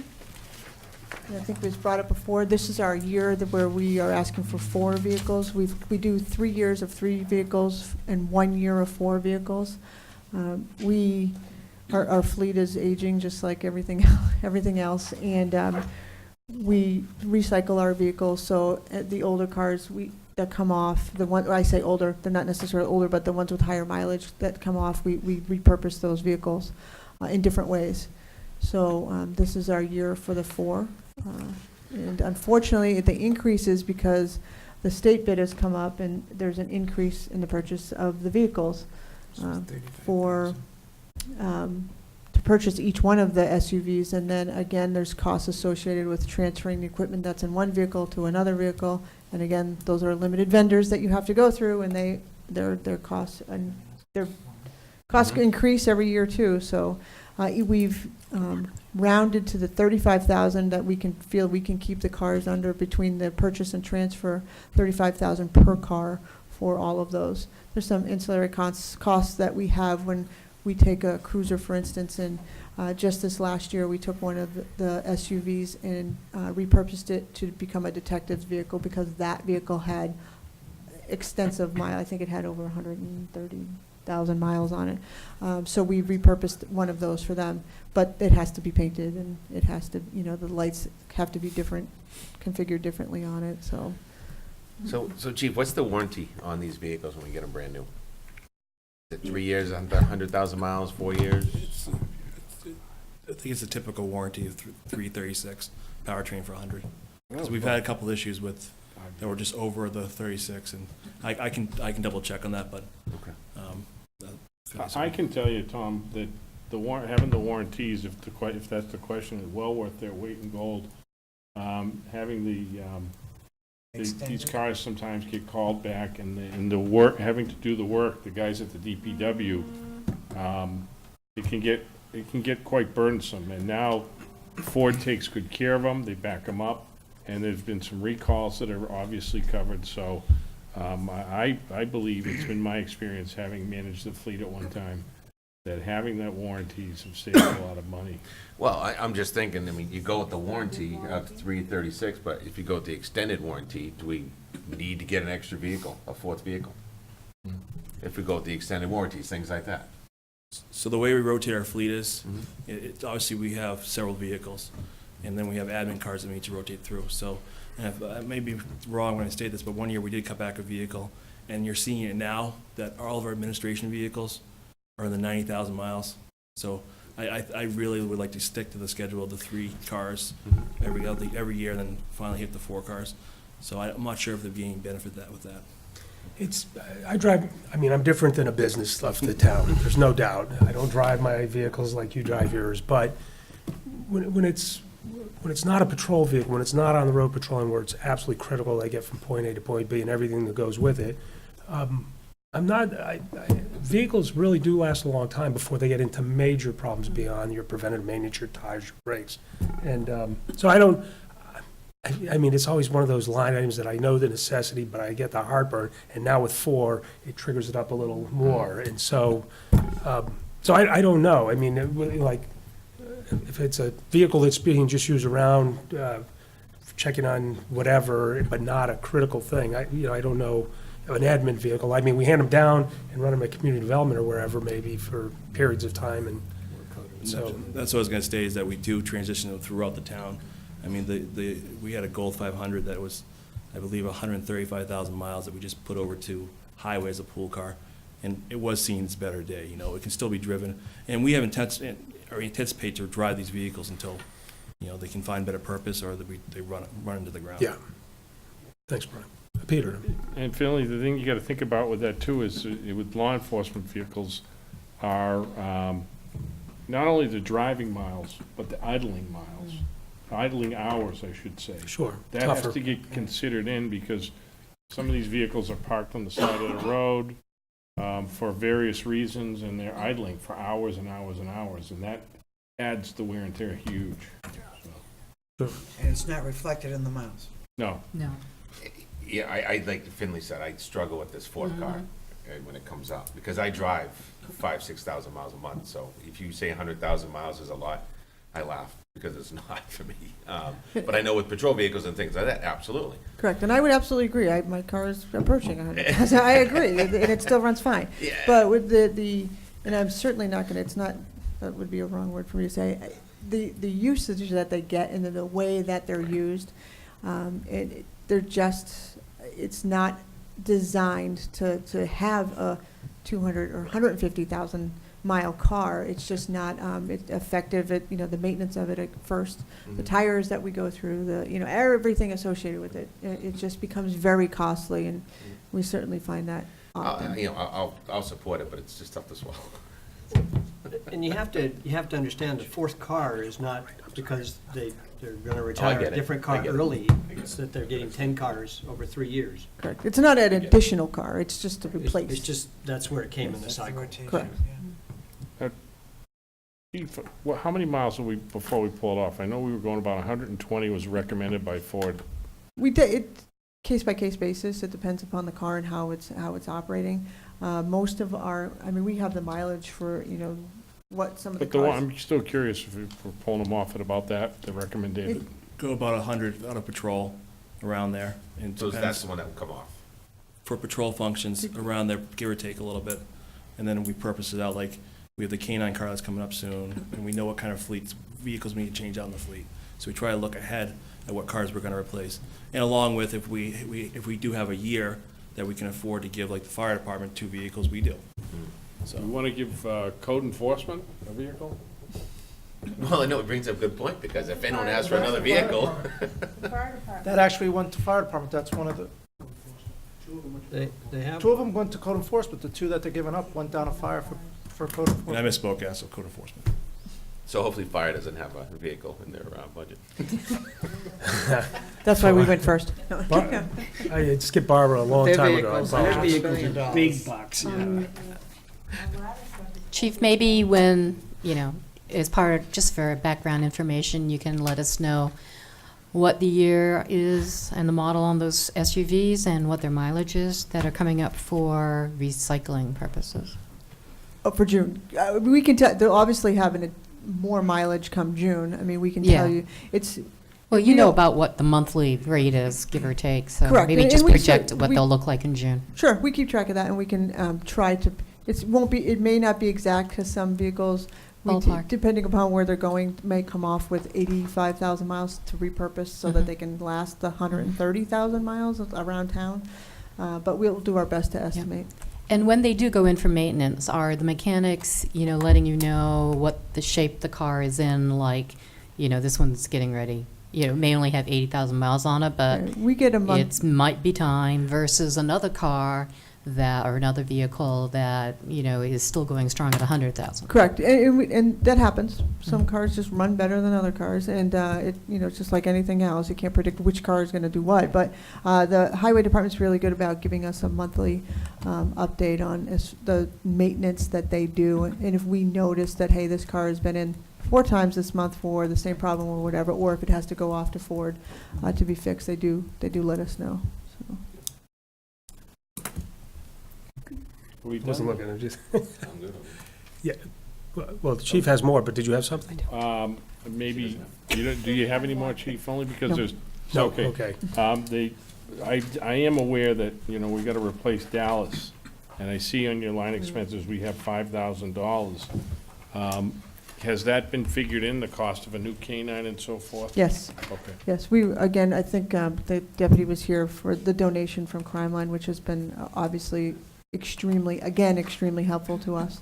And that, along with the money that we had budgeted for this year, helped defer those costs. So we will be back on track to work on next year's budget. Thank you. All right.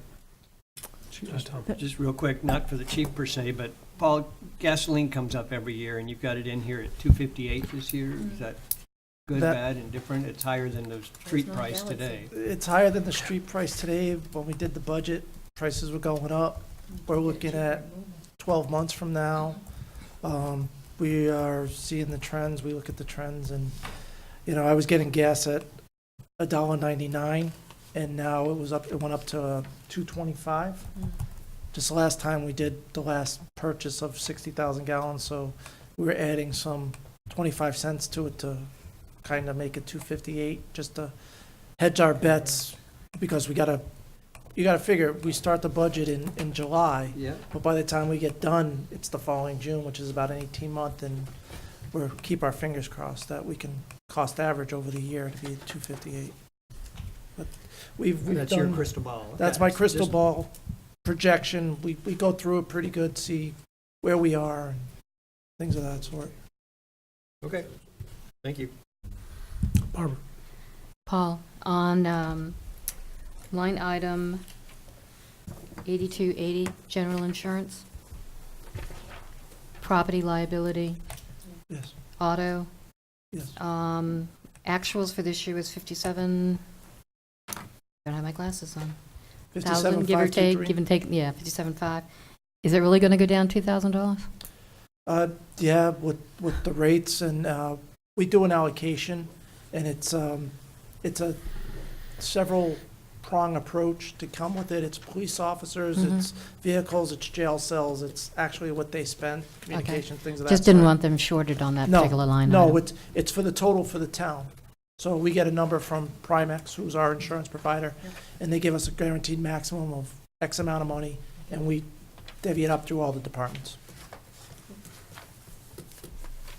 Okay. Thank you for the invitation. I don't believe Thank you for your help. I wasn't, I was just joking. I wanted to go back. Okay, Come back later. next one is Thank you for 20, paying me. 20, I think, isn't it? At Special, the very last tab, oh, yes, other special revenue funding. right near the last tab. Police outside detail. Yeah. Yeah. It's before the developed day camp. 147. 3 line items. Yeah, 2003, Page 147. Yeah, 147. It's page 147 in the books. But for you, it's other special funding I got at it. the back. 36.4. I do have it, yes. Yeah. Basically, come before, the hours are the same, with no change in the rate. The administrative charge has gone up just a little bit, and that's where the difference of $6,000 comes into play. With the administrative charge, let me take a minute to explain what we do. My office does a calculation for Eileen's time, the chief's time, finance's time to process things. There was a change in the way that some of the administration has occurred. Finance now is doing all the billing for these outside details as well. So that's where the extra change comes in of the $6,000. It's a little more administrative heavy than as part of what was going on before, so. But just want to let everybody know, the rate's the same, the hours are the same, it's no increase there. Is the admin charge also covered by outside revenues? Yes, it is. Everything's covered. This bottom Mine line just is, says it on the salary and benefits, but I say it under admin charge. right, the $419,000, everything is being covered Oh, okay, by, I see. All right. that's in that fee, to cover that fee. Which I think for the public, we have to make that clear. This is an account that's paid by fees. Correct, So 100% it has user no No tax impact on taxes. Okay. So when you see those For all officers your out on input the on that. street doing outside details, it's not because they're on the town salary, they're on That's right. somebody else's salary. Somebody's paying to have an outside detail on the road, some of the roads throughout Merrimack, and they have to actually call the police department and get that outside detail. Barb? I had my reminder here. Just, Chief had mentioned it earlier, but today is National Law Enforcement Appreciation Day.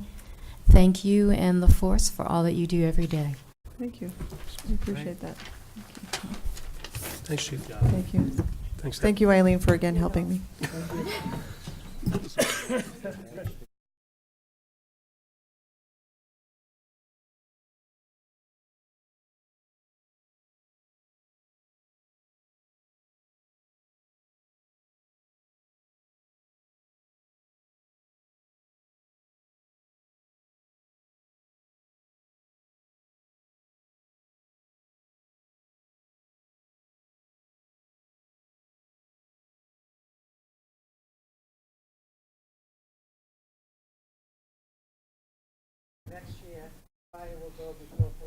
Actually, who comes and talks to me first? Who's up there to him? Who brings the coffee or whatever?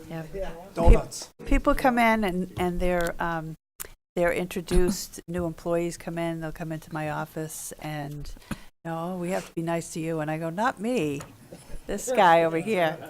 He's got a lot, he pulls a lot more strings than you'd think. That was a great graph, I saw it. Welcome. And thank you guys for everything that you do and all those places you go that I would never want to be there. Thank you very much. Sometimes it's but we can't look at it that way.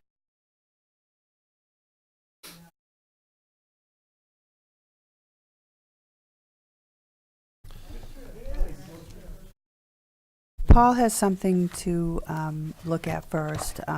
We had, when we met with the chief and the assistant chiefs, we were looking at overtime and wondering, there were different indications as to hours and that kind of thing. And from a logic standpoint, it made sense that there would be less coverage because there would be less vacation time for newer people. So Paul has done those recalculations and he has a recommendation for a cut to regular overtime. 8111. 8111. It's on page 29 in the books, Finley. It's about the third page 3 in the on the spell. Roughly, we went through and we go through and look at hours, vacation hours, sick hours, things of that sort. For those who weren't around before, last year the fire department hired 9 new people in the month of October. So some of the leave and things of that sort, and we were carrying a number of 4763 in station shift coverage, vacation, sick, personal time, etc. I believe we can probably cut that down about 4,200 hours, which is roughly about a $25,000 savings there. Down to, 4140, 4,200 hours. 4,200 hours under shift coverage. So he's cut out 563 hours times $40.41. Is that correct? Yes. So it's Okay. about $25,000 savings there. Also, in talking with the chief yesterday, if you go to line physical exams, which is on page 35, Finley, it's almost all the way down at the bottom. It's the very second to last page on the bottom. 8459 physical exams. We can cut about $15,750 from that line and actually flatline it from the year before. 8459 physical exams. It's 32,250 in this year's budget. We cut that, flatline that to 16,500 again. When we were starting the budget process in July, August, September timeframe, as you know, there's been some discussion nationally about some of the cancers and chemicals that the fire department, contaminants that the fire department and the firefighters run into. We thought there would be a national standard for those testings. There hasn't been a national standard yet pulled out, come forward for those extra items. Chief, when we were doing the budget, we talked and we thought it would be wise to put a number in there at this time, since there is no national standards out there yet. We can save that money at this time going through the budget. So that's another savings there. And then the last thing I'd like to talk about is, I know I'm bouncing around a little bit. If we can go back up to page 27 and 28, line number 8104. Wages other full-time. 8104. Sorry. You'll notice there's about a $42,000 increase there. The reason is because of how these firefighters, the 9 people I talked about earlier when they were hired in the calculation, that is to bring them up to a full year salary. And there was a couple of people that became master, and there was a couple of paramedics that have graduated, that have become paramedics, that have changed. So that's why that number is. Like Eileen said, when I look at the salaries line items, I look at where they're going to be on 6/30, and doing the budgeting on this to get them a full year salary comes out to about $42,000 increase in that line item. Okay. Chief? Any questions? Done. Oh, Bill. Paul, does this include the proposed agreement with the firefighters union reflected? No, it does not. That will be a separate warrant article. If you ratify that tomorrow night, it'll go on as a separate warrant article and voted on separately from the budget. And how much of an increase would it be to wages? Off the top of my head, I don't remember. Okay. Thank you. Chief? Good evening. That's kind of a lot of information right off the bat. I want to thank you for letting me come in front of you this evening to present the budget. And thank you for letting me go last night. You're welcome. I'm going to kind of move through the same items in the same direction, to just kind of highlight what was up and what was down. Going down through on page number 27 is where we're starting. Is that we have about a $9,000 increase in salary, and that's just basically wage increases and steps from captains and processes that they go through. It's a normal process. The full-time, Paul explained all that.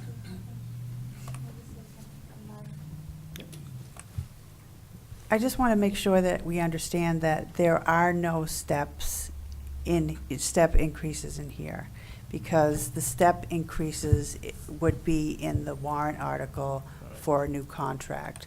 So they're not in here, but the chief is correct. If somebody gets moved up to a master patrol officer, that's not a step, right? It's a test that they take. Master firefighter, sorry. And then also the paramedic, when somebody becomes a paramedic or somebody moves into this category and is a paramedic. I believe we had one recently that moved into a captain's position. And that $3,500 gets added there. So the reason why this is being kind of brought to your attention is because most of these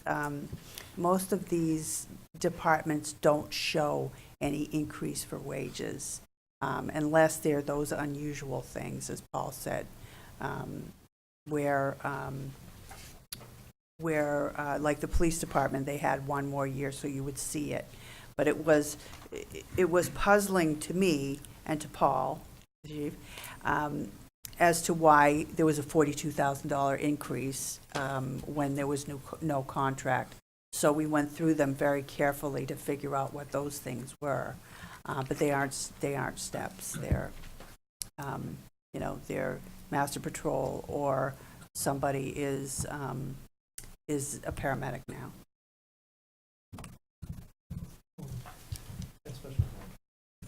And also one other thing too is, so you had, so last year you had certain employees that were budgeted for that, for those roles, and then the next year, they did have a contract that year, and so it, you know, it carried over into the cumulative wages, if you get me. Sort of, yeah. Okay, that's all.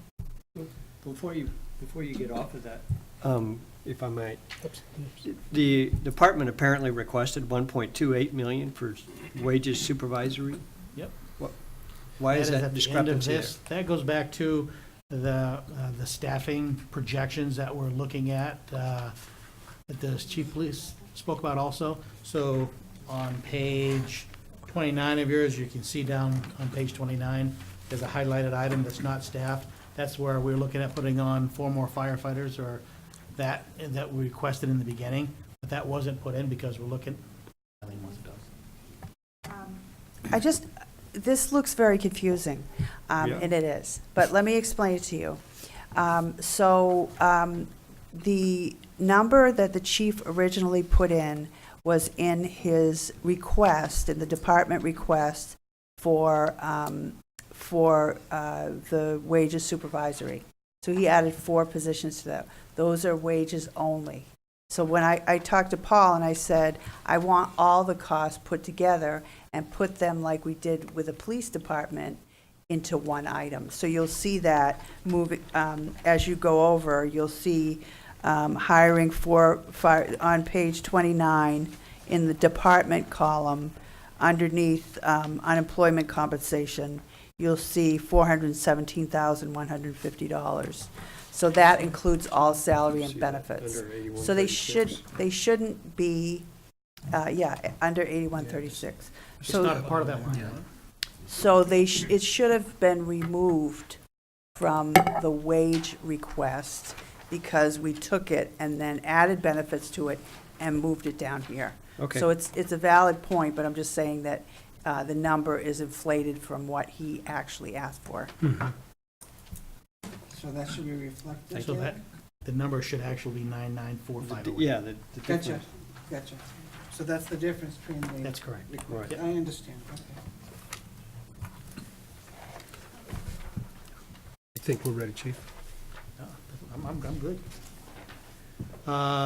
Page number 28, overtime supervisory, there was a change there.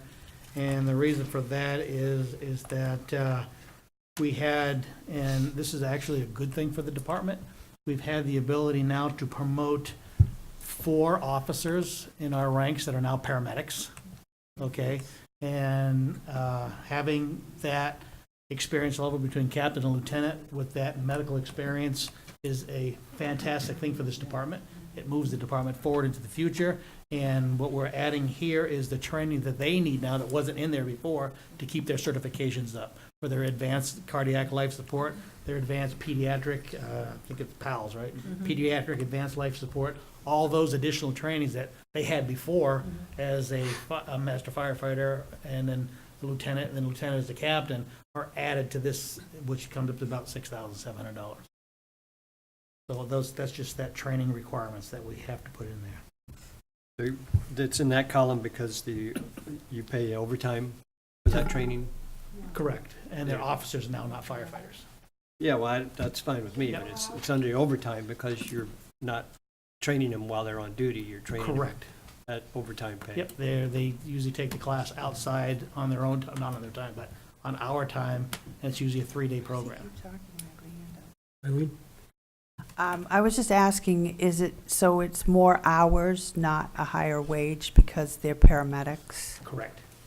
So you have, how many more hours do you have for supervisory? What was it and what is it now? Recertification for paramedic PALS, ACLS, if you look on there, it's 4x24, it was 96 hours. And then 1 for 24 is 24 hours, And then EMT recertifications, 3 at 24. That was a reduction from 96 to 72. How many new hours in that category? Oh, you didn't total them. They're not totaled, I didn't right? total them, no. Okay. All right, that's cool. You know, I didn't total those hours. Yep. Yep.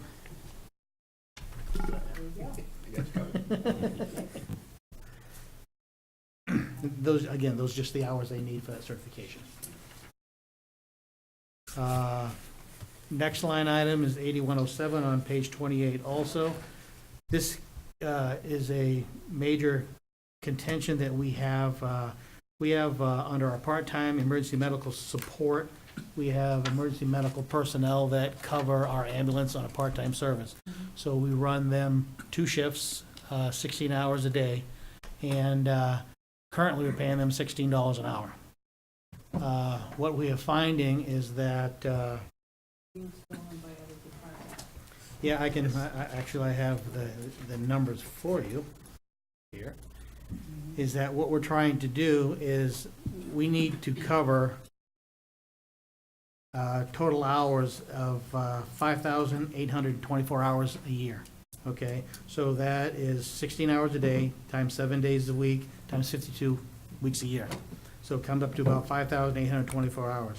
What we're actually using on that is 3,944. So we're running short every year about 1,880 hours.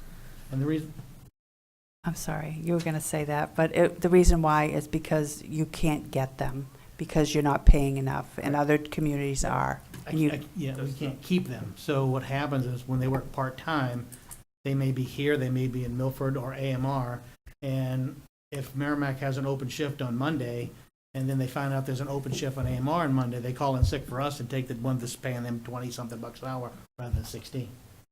So we end up dropping a lot of shifts that we are losing coverage for. So what we did. Clarification, Chief, the EMT here says $15 an hour, and you keep referring to 16 an hour. Correct, I'm getting to that. Okay, right I now. apologize, thank you.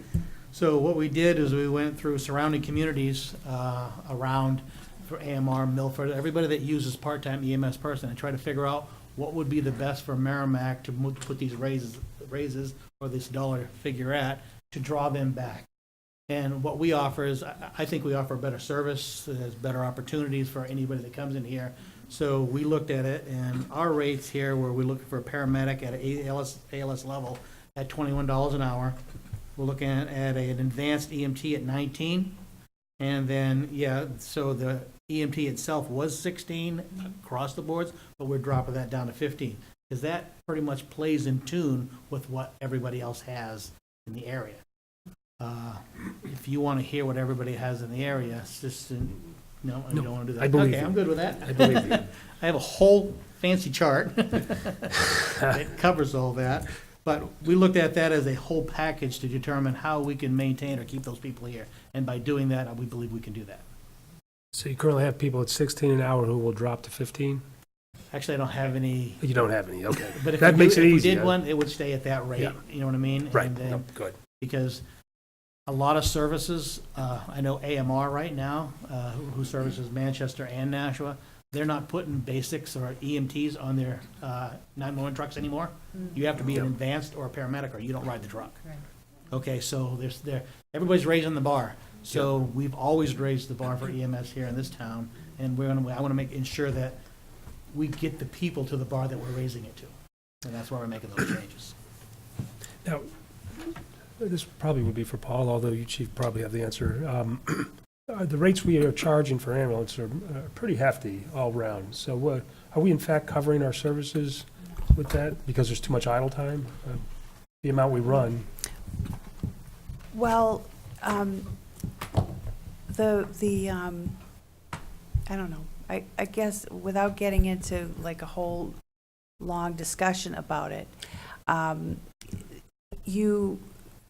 many years ago, fire departments were primarily fire incidents. And so you had a certain number of firefighters. When people started talking about cutting the number of firefighters because it seemed like they didn't have enough to do or there weren't as many calls, it became a problem to the departments, because when there was the big fire, they couldn't provide the services. They didn't have enough people to, go fight the fires. So the idea is you have a certain number of firefighter paramedics, and most of their services, which are, $6 million, we definitely, we get maybe $750,000 in ambulance fees. So it's not just like police services. It's not, they're, No, I get all the. oh, sorry. I'm just. I got I'm just off saying for into a run, tangent. For an ambulance run, it's substantial money. By the mile, I think it's $102. I don't know how much it is. It's a lot per mile.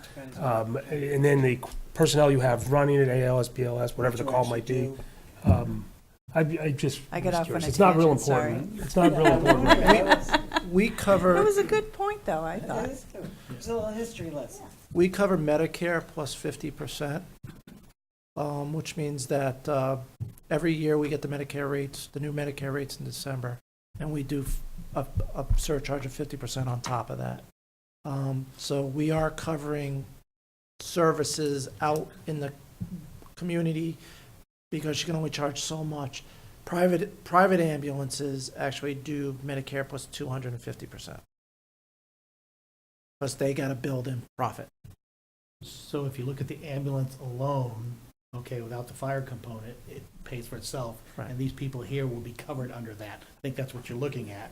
Right. If you look at the I know they're ambulance under 24 the hours a fire day and all, component, you but- would, to the The big we- picture, actual we- money that we Right. get from ambulance Right. really covers the paramedic that's correct. component. But you've But- accepted the Medicare rate. Because we've looked at, in fact, it was years ago, Yeah. when there was the privatization Yep. discussion, Right. and we looked at the We did. differences. Twice I've done that, yep. And I think Eileen's point is a Not great much. point that she was getting at, is that in order to support a community of this size, in order to have the staffing you need to fight a fire, you combine the fire and ambulance, because when there's not a fire there, you have Right. advanced EMT firefighters, paramedic firefighters. They handle the 70% of the EMS calls we have, keeps them very, very, very busy. And then when you have that fire, they switch over that role to the firefighter, and then you have more people to take care of that. Right. Yep. So that's kind of what I think Eileen was, and that's a good model to follow.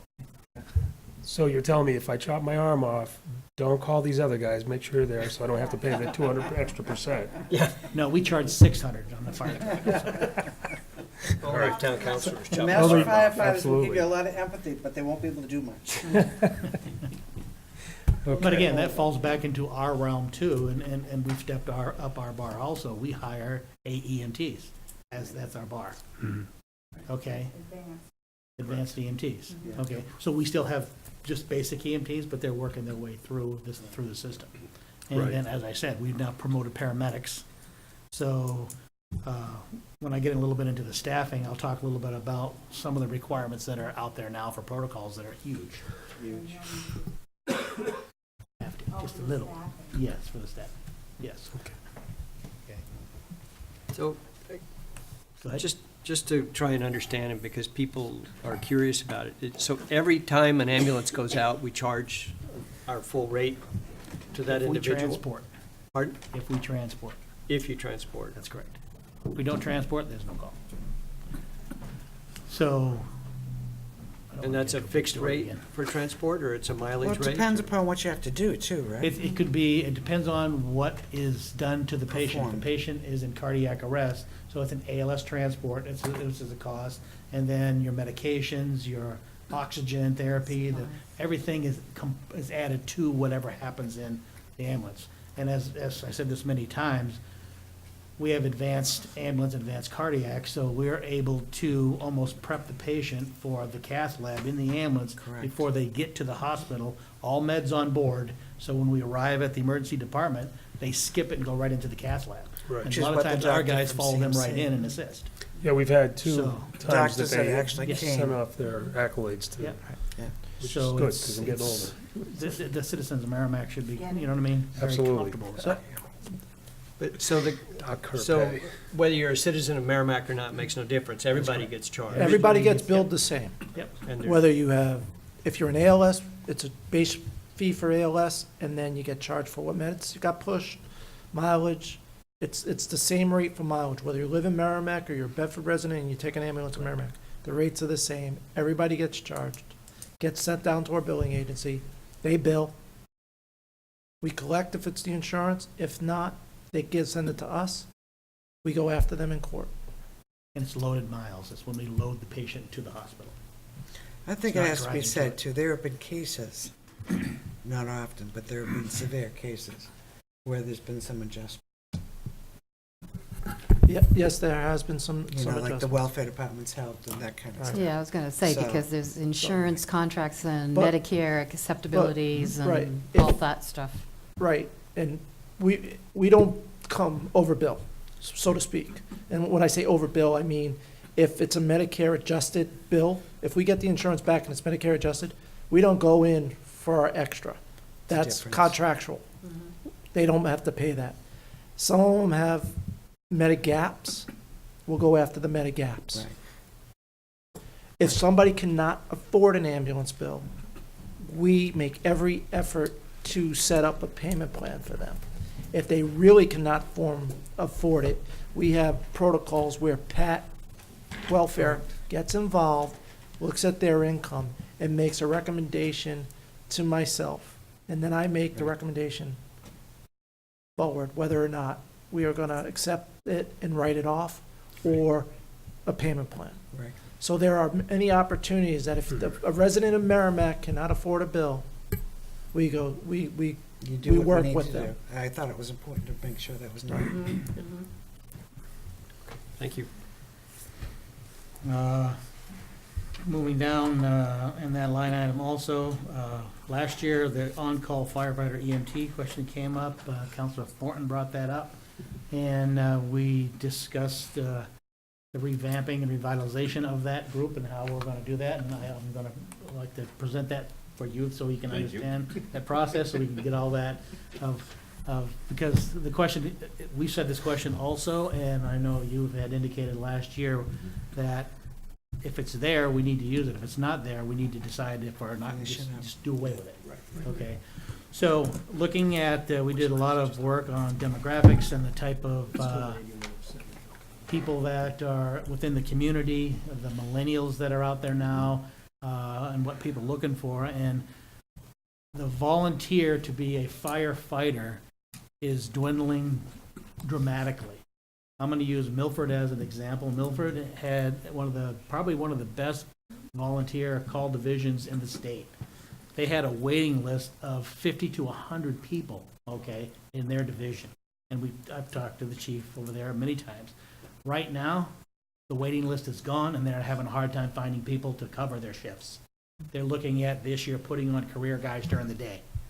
More career guys. There are 2 now. They're looking at adding 2 to 4 more during the day. And they've already done that to their ambulance service because the demographics aren't out there. People want to help in the fire service, but they don't want to run into the building with it's on fire. So, But, something else that the chief has pointed out when we discussed this is that somebody might come here and then we're providing them with equipment and, uniforms and and training and all that kind of thing, and they decide they don't want to run in the building. So it's kind of a bygone, practice, because people don't live in neighborhoods anymore and go through those kinds of, their workplace would say, okay, yeah, why don't you can go to this call or you can do that, but it's just not the same anymore. But all volunteer services are having the same problem. but the Really? All demographics, of them, all volunteers. so I I'd love guess. to volunteer. I have no time. But Volunteer. People are but the younger generation is not volunteering. It's for So whatever what we're reason. proposing to do, okay, is I still think there's a couple of reasons why we need the call division, You are okay? volunteering. you're right. What we're proposing to do is to go out and advertise again for call firefighters. But we're gonna change what they do, okay? and how they operate within the organization, because history in this town, we've had a lot of good firefighters that still work in Merrimack that came from our call division. I was one. Okay, I started here in 1983, ran 20 years in call before I went full-time. Okay, so I was a lieutenant. I took my job very seriously. I had the Reeds Ferry Station was the call station. I trained the guys, and that was my mission. Well, that is gone. We don't have that type of a person anymore. So what we're looking at is advertising again to see if we get people on board, and attaching them to a shift. So they're under a shift captain. So they have supervision and actually are working with the full-time guys to find out what this is all about. Okay, so if we get 8 guys, we'll put 2 on A, 2 on B, 2 on C, 2 on D shift. They can come back when they're on duty in the evenings, work with them, and figure out what they want to do. Our goal is here to put them on a probationary status for 1 year. Okay? And what that is to do is let the people decide if this is what they want to do. I'm not going to buy them gear. I'm not going to send them to the fire academy. We're going to let them just be a part of our group and see what goes on and see, do I want to fight fire? Because they're going to go to fires. You know, they'll be an outside type of for a support function, but they're going to say, is this for me or is this not for me? So we're going to, after that first year of that process, we're going to give them that decision. Do you want to go to the fire side and be a firefighter? We'll send you to school, and some people might want to say, yeah, I'm gung-ho. You know, I want to change careers. This is great. I love helping people. Or do they want to go just the emergency medical side? We have people right now. Tim Dutton is one of them. Jim Ekins, he's an EMT for us. He comes in on his nights when he's on call, drives the ambulance or works in the back, and does a fantastic job. But he's only EMT. And then we're looking at the emergency management side. We're going to teach them that too. And what is the emergency management side? That's if we have to open a shelter, I can call those people to say, hey, I need to open somebody to man that shelter, just to sit around and watch and keep track of the people. And, oh, that's right, you're an EMT on the medical side too. You want to do that. And that'll give them a worth in that job, or that position. And last but not least is to keep them in a support function. And people say, well, what's the support function? Basically, that support function is when we go to a fire, okay, I'm in command, so I have all these trucks coming in from mutual aid, our own trucks, and right at this point in time, I grab either the EMTs, the Jim I talked about, or Tim who show up, and they go out, I'll cut it. But I think this is very important for the people to hear. 2 more minutes. To push your program. So, Just give me 2 more. case in point is that, Councilor Thornton, we heard you last year. We're looking at revamping our service for our volunteers and trying to make it more volunteer-friendly, so to speak, to help and assist the fire department here. What we're asking for is only $6,900 for this year in the budget to cover it, to get this program up and running. The chief will work with Eileen over the details about how this is all going to work. But we did hear you last year, and we're trying to make inroads going forward in this department with Yeah. our volunteers. I think it's a great job. You have a I plan take and it pretty everything. seriously, you know Yeah. what I mean? I think he's laughing. Yeah, I know. He had to deal with me for this whole time going through this. But, Thank you. You need to get a hook. I know. And it actually sounds like a great way to do it. But the last thing that I really need to address to the council is that grants. When we go for grants, if we go as a career firefighter department only, we are up against Manchester, Nashua, New York for federal grants. If we go as a combination fire department, we go up against Bedford, Milford, Nashua. So I it would puts us rather stay in, there. it puts us in a different category. I would So, rather stay so there. it's good reason we should be doing that. Absolutely. That's second piece of the pie. Okay, so, okay. It was very fortuitous that you pushed You'll this. never compete with Manchester and Nashua. Never. That's why you should go against. Or even Concord. It's true, too. I like it. Page 29, I was going to look at overtime other, but Paul explained that, so we can move on to that. A little bit about staffing, and I'll put the book away, Eileen, so. we'll do that. Is that, as you know, staffing is going to increase throughout the next multiple years in Merrimack. Right now, we are very operationally maxed and staffed on calls. We are still up on mutual aid. Okay, we're actually requesting more than we're using. And in the next few years, we're looking at somewhere between 420 single-family condo and townhouse units coming in, about 880 apartments, total of about 1,300 living units. We're looking at a possible assisted living and nursing home of 199 beds coming into Harris Pond right now. They're looking, we just got the information from the state with reference on that, and that's gonna. It's only 76. Pardon? Not 100, it's not 192. There was a combination of a couple of different proposals, some that are approved and some that are in the conceptual phase. We totaled those numbers together at a potential increase of up to 199 between assisted living and nursing. Some are, as I said, some are in the approved, some have already been approved, some are in the proposal or investigatory phase. But we wanted to put a comprehensive number out there of potentials. Okay.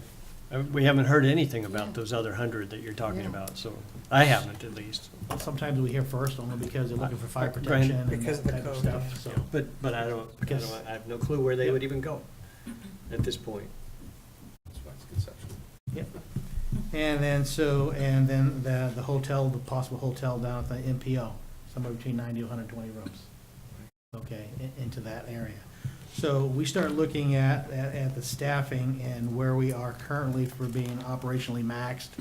And, you know, I mean, it would be great to get more people now. It would be great to add staffing.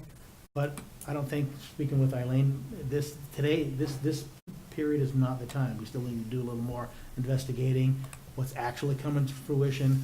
I've showed you these charts about being operationally maxed many times, and I think Councilor Harrington said that we can put to bed that we're sleeping all night. You know what I mean? The guys are very busy a lot of the times. One of the things that we are concerned with here is that on the overtime number is that in order to save overtime, as I said this last year, we're staffing to 9. And then when somebody takes a vacation, we drop that 9th guy, staff to 8, and as I said last year, that's just saving overtime.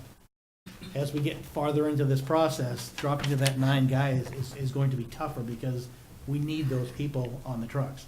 Sure, that's only 1 right now, but in the future, if we need 10, then are we gonna hire 11 to drop the 10, or hire 10 to drop the 9, or are we gonna say somewhere along the line, when we hire 9, we're gonna keep 9 and whatever that cost is. So, Peter? This falls into, that's why I jumped up here, it falls into the chief's compensation. Chief, you run squads, correct? Is it- run shifts. Shifts, Yep. okay. And a shift is made up of, can you describe what a captain, and how many firefighters and so forth? Yep, so what we have on a shift is 9 personnel, Okay. okay? So, and what we're manning with that is Engine 2 has an officer, Yep, okay, and 2 firefighters. okay. And that's in the south end. At Station 1, Engine 1 is manned with an officer and 2 firefighters. And then Ambulance 1 is a paramedic and a firefighter. Okay, all right. And that's each 24-hour Yep. period? So Chief, you got 1 captain, 1 lieutenant, and how many firefighters total on a shift? 6 6. or 7. 7. You Depending on got when 7 we drop. firefighters. You got, Well, no, so they got depends on 1 when we drop, captain. So it's hard to plan for that 8th Councilor extra Albert, firefighter when he's not there a lot of the time. to answer your question, they have 1 captain, 1 lieutenant, and 7 firefighters on a shift. And so what you're looking at and discussing now is adding 4 lieutenants. What I was looking at and discussing is because what happens in the fire service is that an engine is an operational unit. Mike, could you just answer his question first? You're asking for 4 lieutenants, is that correct? That's what I was asking at this point. Okay, then you can go and explain it if you want, but Okay. he's just asking Sorry. a question. In the fire service, an engine is an operational unit. So when you go to a fire or a motor vehicle accident, you assign that engine to a task. Okay? So everybody on that engine becomes a part of that task, except for the driver. Okay? So if you have a 3-man engine company and you go to a building and you have to search the 2nd floor, You either abandon that whole engine and take all three and they search it, and you have 2 firefighters and an officer that controls that task. I was looking for 4 additional lieutenants, so I could put a lieutenant on engine 2 in the south end, which we have now, okay? Put a lieutenant on engine 1 in central, and put a shift commander, because my shift commander is not in a car as the PD has a shift lieutenants in the car. So what happens is, if there's an incident in the south end that needs a shift commander to make decisions or run a command function, I have to send the second engine down so it takes both engines out of service, rather than one guy in a car. So that's why we were looking at putting those extra lieutenants on. All right, thank you. One other thing is Eileen and myself and the chief have talked too, is that it was kind of in the infancy stage to bring this forward, because there are other things that we can look at too, such as grants and things of that sort. Do we want to, we need to have a presentation in front of council to see if they would like us, because there are, maybe, there might be potential of grants to hire 4 firefighters. There are safer grants for that. Safer grants, things of that sort. So it was like the police, to have this as a discussion, to bring it to the forefront, to discuss it, to discuss the whole process of what's going on in this town, so that you're aware of certain needs. There's still a lot more, like you asked for more data, there's still more data that needs to be compiled for this, and there's things that we need to look into further, and especially in this, because there are safer grants for fire, whereas there used to be those grants to hire police officers. Those have seemed to dry up. So, but in the fire department, they seem to still be there. So that's why, Again, we're to just. start the this is just conversation. Something that, you know what I mean, I don't want to come forth to council and ask for 4 guys, and it's the first you've heard of it. Right, no, just You know like what I the mean? police department, If same if thing. I do that to the town manager, she's gonna throw me out around. The first time I hear about it, it's just not gonna work. We have to discuss it, talk about some of the pros, cons, why we need it, and look at the alternatives. You know what I mean? Do we need 1 on a shift, 2 on a shift, 24 or 12? So what is the benefit that's the cost effective for Merrimack? Not Nashua, but for Merrimack, Right. and what we need to do.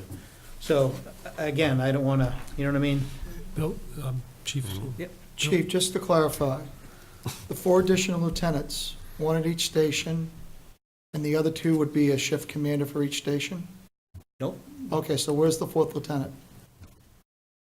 there's 4 shifts. One One per shift.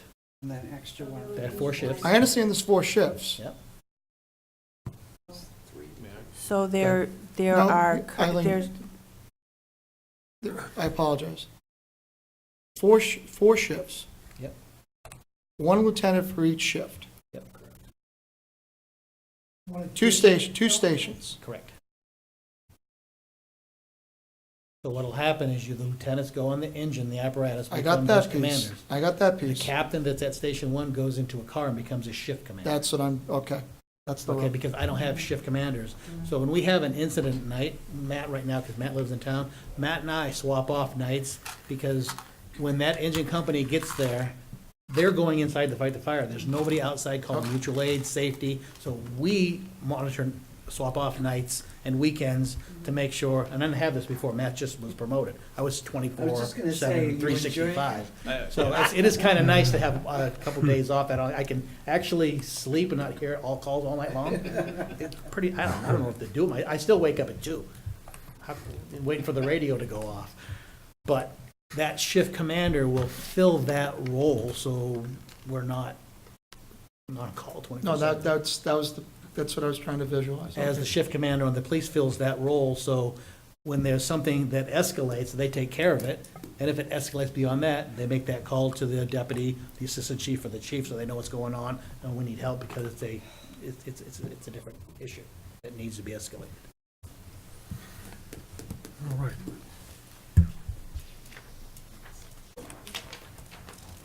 Okay.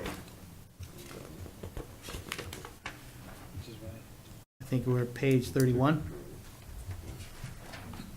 Natural gas is done by Paul. Water, sewer is pretty much the same.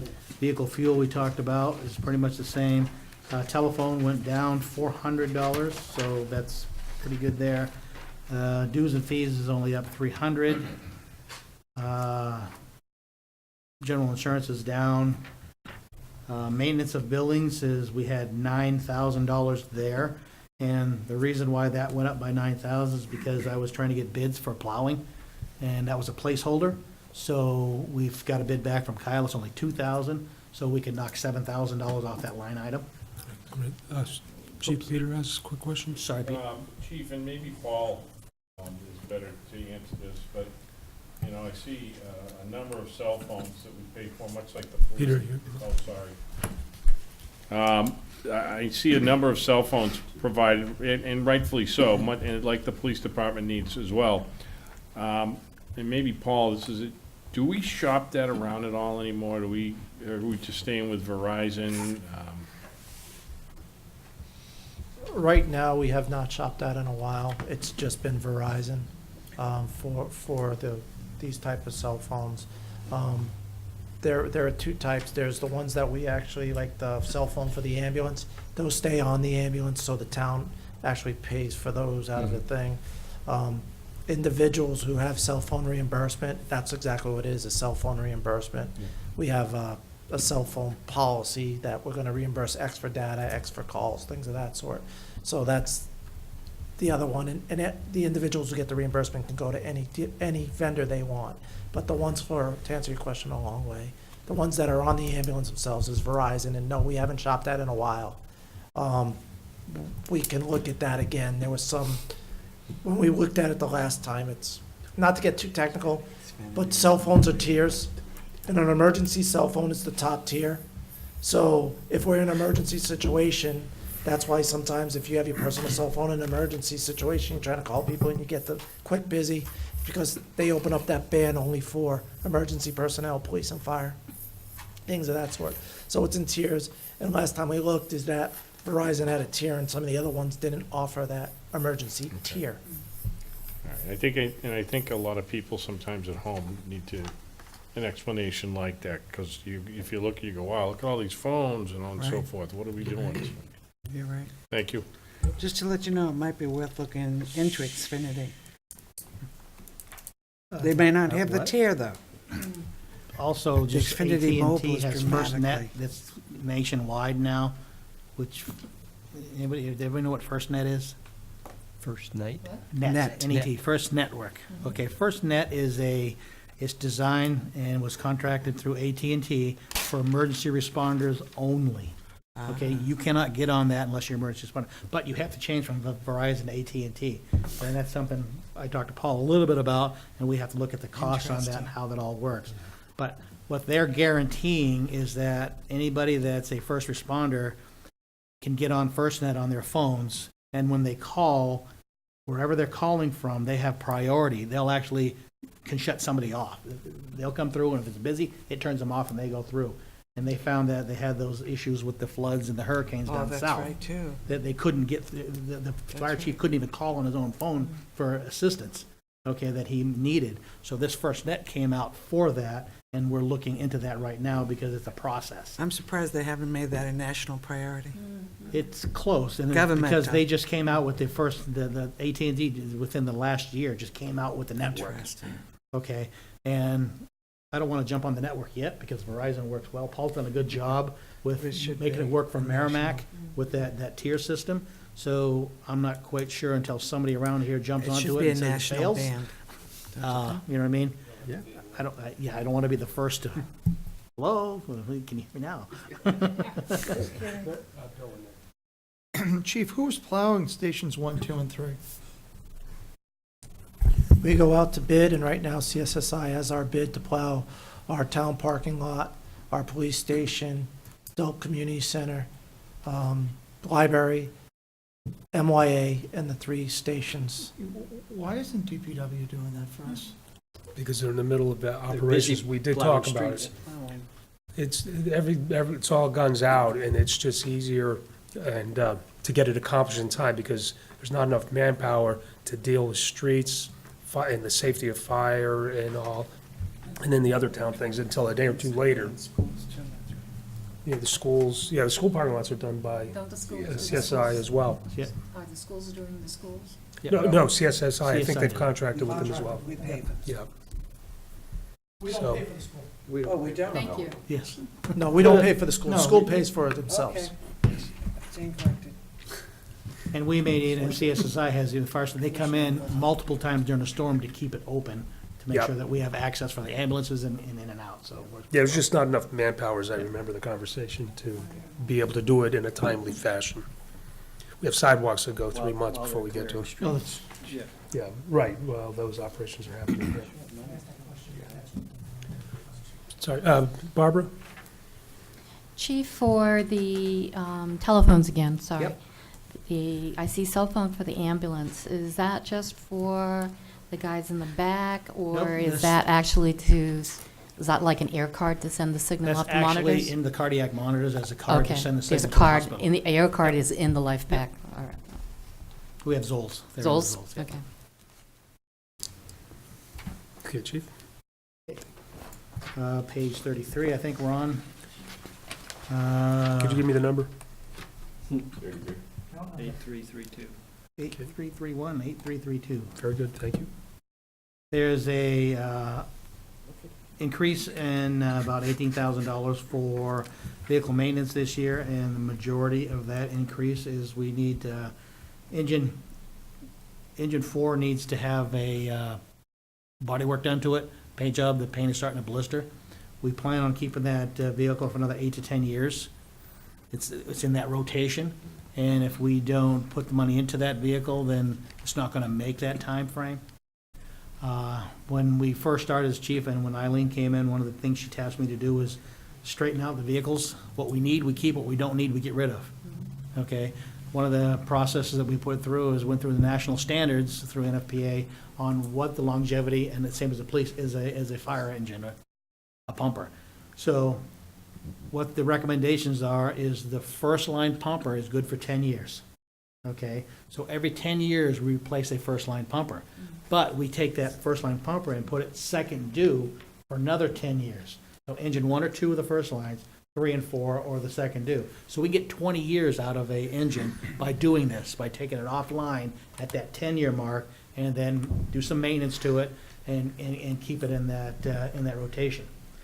We're not deep into that rotation yet because we're coming into the 10th year of it. So we still have 2 older trucks that I'm trying to keep it so I can keep that rotation for another 8 to 10 years because we got to rotate them out one more time. Okay, so in order to do that, we need to maintain that engine 4, and that's what that upgrade is. So, unless you want to give me 2 engines in a year, but that's a lot of money. I think the small money there to send that out and to try to move that over would be beneficial. One of the other things that we're looking at this year, and Assistant Chief Pearson is looking at, is he's trying to keep track of maintenance per vehicle, and he's started that process. And I have a lot of data to give you because it's a lot of data to work through, because we don't get that data firsthand, I get it secondhand. So when we send something to the Highway Department Maintenance Division, they fix it, and then the following month, we get a list of what it cost, and then the parts, and we're trying to correlate that to each engine.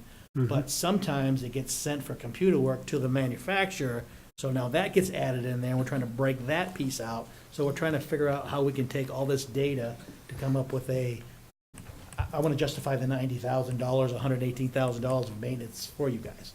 But if you look at the big picture, we have, I don't know, how many millions of dollar apparatus we have? Well, we're figuring right now about $3.2 million of apparatus. So total vehicle maintenance cost in the past year was $118,000, which is about 3.7% of the value of the fleet. So it's not too bad, but I think the due diligence of making sure that what we're actually spending it on, because we don't see that firsthand. We have to figure out how I can see that firsthand. I just get, at the end of the month, I get this is what I spent on you. And I'm not happy with that, I guess. So I want to make sure that I have that information data for you and Eileen, because we have to make sure what we're spending it on is correct. Moving down, office equipment went down to 2,500. Maintenance others, 600, so it's not really that much. Education training went up 985. Outside services about $175. Emergency management is the same. Page 35. The physical exams, Paul already discussed that, and basically what we're doing, and I don't want to spend too much time on that, is we're looking at the national standards, because cancer and fire service personnel is skyrocketing through the roof. And we're trying to figure out through some national standards of testing what those causes are, and how we can test for it, and how we can either head it off, prevent it, or protect from it. So that's kind of what we're looking for on that area. But at this point in time, we don't have the data, so that placeholder was taken out. Building upgrades, we looked at about $14,500. We're looking at tiling the second floor at Station 1. We need to upgrade our safety light systems at both stations. And a quick highlight on that is that we have an old Plectron type of a device in there that's been there, I think, since when I got here in '83. And what that does is when the tones go off, it reads the tone, and on a certain tone, it turns all the lights on in the station. Well, that's starting to fail. So we need to look at upgrading that system, and it turns on like every fluorescent light in the building. So if it's dark and all those come on, you really can't see effectively to get down, because my guideline is when they have the alarm, they need to be on the trucks and heading out the door in about 60 seconds. They got a minute. Get where they are, down the truck, get their gear in the truck, and heading out the door. That's the guideline we shoot for. So we need to upgrade that system. It's just old, and it just needs to be upgraded, and that's for safety. We're looking at paving the aprons of actually Station 1 is really bad. Highway's been in already about 4 times this year patching the potholes, and we've already went through 1 tire for a pothole leaving our station. So they're coming in and doing the best they can to help us with that. And actually, they're doing a great job with it now that we call them every other week, I think, because every time it rains and plows, it gets taken out. But we need to really upgrade that apron on Station 1 and Station 2. Any minor upgrades there we'll have to take care of. Going down farther than that, operating equipment went up $2,200. 2 of the items that we're looking at there, which are increases to this, is a ambulance UV emitter. What that is, and that's, I think the cost on that's $1,500. What that is a UV light, and instead of, we were gonna buy them in the ambulances, but they're more expensive than that. This is a portable UV emitter that we can move from ambulance to ambulance. So what happens when we get through with a heavy soiled call, I guess I'll call it, it has biological, we clean the ambulance, we disinfect the ambulance, it's out of service about an hour, Clorox, bleach, wash it all down, everything. This light goes in there, and it's a UV emitter, and it kills all the bacteria and it's safer for the people and the patients coming in next. I just read an article the other day where they talk about MRSA. Okay, they did some testing because the hospitals are saying it's not just us, and some of the data they're finding it on ambulance oxygen bottles, okay, door handles. So we need this type of equipment to upgrade the quality of the backgrounds for our own people and our patients.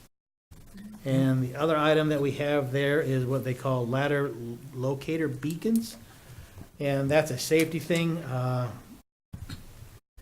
They attach to the tip of all our ground ladders that we use on a fire, and when the ladder is in the truck, they're off. Once you take the ladder out of the truck and it hits a certain angle, they come on, they shine light down, and they flash green. And what they do is in a heavy, heavy smoke situation, if guys are on the roof, they just can turn back, and they know where the roof edge is so they don't go off in smoke situations. Or if they have to evacuate quickly, they can look around, see those flashing things on ladder, they can evacuate quickly. Or if you're doing a search in a building on a 2nd floor or 3rd floor, and the ladder's in the window, you can just, as you go through the buildings and you're trying to bring a victim out, you're looking for the building that has the window that has the flashing lights on it, so you can use that one because you know there's a ladder there. So does that get put on the ladder truck as well? The big ladder truck that we have? goes on the end of ground ladders? On the ground ground ladders. It goes ladders, right, okay. it tips on the top of all the ground ladders. So it will go onto those and on all engines, so all of our ground ladders will have that. And that $3,000 would cover 6 ground ladders. So, and we had a sample in now just to make sure that it works, and actually, I'm very impressed with that device, and for safety, I think it's well worth it in a smoke condition. Those are battery operated or? Yep. Rechargeable or? You just- 9 volt, you pull it out, pull the top off with some screws, replace it, and snap it back in again. And actually, these units, when we purchased them, one of my questions is have you talked to the ladder manufacturer about modifying their ladders? And they came back with a whole list of certifications from the manufacturers that certify their device on their ladders. Which is why it's $500 a piece. That's correct. The same axe at the hardware store is $25, at the fire service store is $350. But but we modified the ladder, and if the ladder fails, then if they don't have that certification on it, we have issues. So for the safety aspect of that, it's worth it. Yep. And I think that's the last page of any of the major increases that we have. Bill? Thank you, Mr. Chairman. Chief, can you, under 01038502, page 35, Okay, we can say, yep. can you talk to me a little bit about what you were going to do for renovations at Station 3 using the funds that were in the Chet Harris Fund? That was the off, wasn't it? Apparently, there's been some confusion with the funds and what they're supposed to be used for, so Paul is looking into that, so that's been put We on talked about hold. this last But year, what which is I'm- why I was curious to know Right what. now, at Station 3, it hasn't been renovated for a long time. It's kind of an important station to us, not just people, but for equipment, hazardous materials equipment and stuff we store there for winter, and trailers that we have in there for our hazardous materials, our command, our mass casualty, there's forestries in there, and it's just falling apart. The doors are falling apart, the insulation is pretty much gone. There's deterioration to the exterior of the building and the windows that they need to be replaced. We have a rodent problem in there now because I can't block all the holes that they've dug in there. So we have critter control coming in next week, Tuesday, because one of the guys went in there for engine 3, and there was a squirrel's nest starting to be built in one of the hose beds. I can't have squirrels chewing holes in hose beds, so that needs to be, in the near future, looked at. So we have critter control coming in to try to solve that problem, and then we'll look at, in the future, funding and get a better idea of what that's gonna cost to replace the windows, if that Chet Harris Fund doesn't work there. To replace those windows, and replace the doors and bring that station up to, not an eyesore. Also, Flatley, who is there building the apartments, had sent me an email saying that in the spring, they will pay for spraying and cleaning up the hose tower because it looks ugly for them. So they'll That's a beautiful take care of it thing. for us. I appreciate that. Very cool. So I'm looking into that to find out what that is. And when I get that information, Park an I'll old bring truck that there, back to too, you. and see if- I'm not, I'll pull everything I can I'm from not it. surprised that they did that. They didn't even think about it as a possibility, but, Do we need new siding and all that? Yeah. We looked at ways that we could I'm turn the working on it. building every week so that they would do a different side every week, but it didn't work out. We should tell them we have a rodent issue too, maybe get that taken care of. yeah, it could be rough. They don't want those mice out. Those rats knew they pulled. So, and one of the, I can get into that, but I don't want to get into that. All right. How much remains in the Chet Harris Fund? I have, $1 million. How much? $1 million. You could put a few windows. All And- right. And what is the purpose of the fund again? Just high level? It was done in 1929, and we got a copy of the will, and it talks about fire protection in the Reed's Ferry area. And that's all it said, was just fire I protection? can give you I don't have it right with me. No, I don't mean to Paul put you on the does. spot, Eileen, I apologize. But it's primarily for that. I just read it the other day. Paul had a copy of the typewritten will. So it's very, very broad. Yeah. That's good. But I mean, I guess I don't want to discuss it anymore, but, there comes a time when that if the building is only being used as a storage facility, then it isn't providing fire protection. And so you need to say to yourself, are the wishes of the will actually being met? Or are they not relevant anymore because now's the modern age and Central Station covers that area, or whatever, is it? South Station? Central. So, no, I talked to you individually about it, but, so the idea is that at some point, you might consider looking at the, whether it's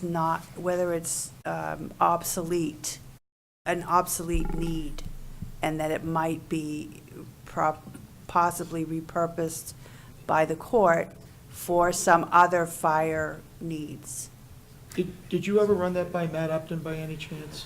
I haven't, because I think I actually did and haven't heard back from him.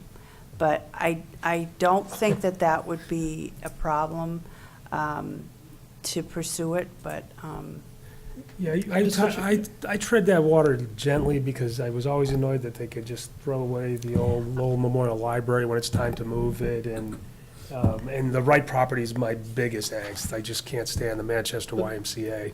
But all those things are quick and easy to run through the court, and when somebody takes that time to give that to the town, I tread carefully, so I'm all ears on what it all Mr. means. Chairman, again, I mean, we've had discussions in the past, and maybe, maybe this needs to be revisited at our retreat, something to consider. But we've talked about infrastructure as it relates to the fire department, and it's been an ongoing conversation now.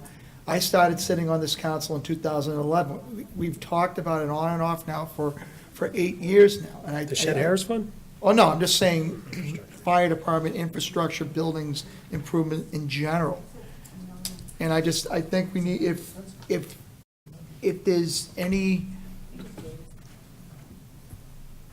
vagueness, I guess is the word I would use, regarding the purpose of this particular fund, I mean, it begs the question to have our legal counsel take a look at that, to give this town council its best options as to what can be used for that particular fund. I agree with the town manager's analysis. If the Reed's Ferry Station is strictly storage, then I don't disagree with her analysis, but I think it causes me to, not to get sidetracked on this, but I think we need to, again, revisit the issue with this council about what is a long-term plan.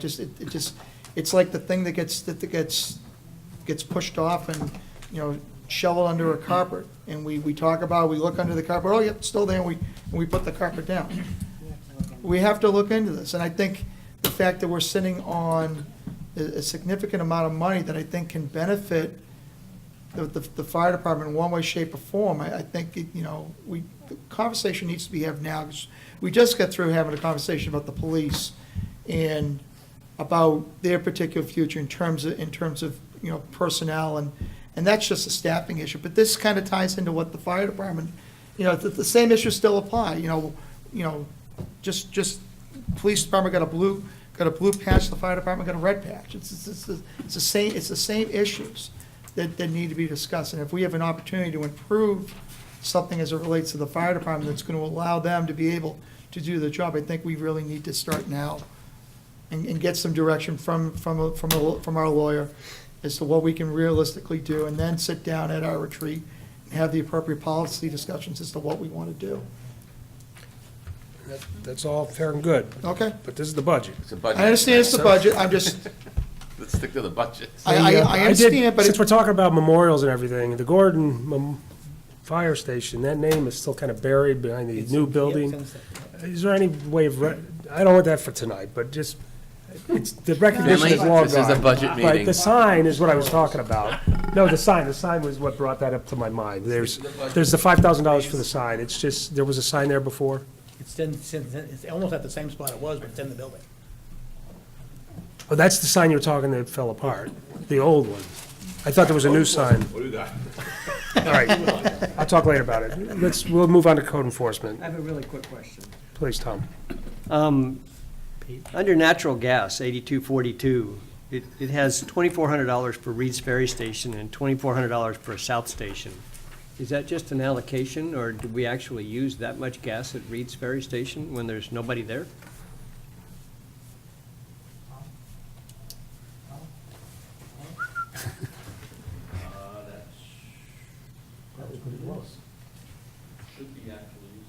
Yeah. Do we need to do Windows, setback thermostats or something? I mean, There- warm it up down there. It's kept just about, it's kept at 50. The squirrel's nest in the 52 fire maybe. truck. Well, the comment was made earlier It's in that the the 50s insulation's warm. almost gone. Is that the station, or was that? Yeah, well, it's 50, it's kept about 50-52 in there just to keep it from freezing. But the building is, the windows need to, it's just very old building. Okay. It's very drafty. There was that one, and the sewer charge is the same for all the stations. I guess that's just a That's the rate. flat allocation. That's a rate of connection, that's what we're projecting. That we charge ourselves? Yeah, From because wastewater. because it's an enterprise fund, we have to. Okay. I noticed the electricity was different, and I thought that was good, but I was surprised the natural gas came out to the same number. Thanks for that clarification. Okay, are we all set now? Fire? All right. Finally, item 06, code enforcement. There's really no major increases in code enforcement.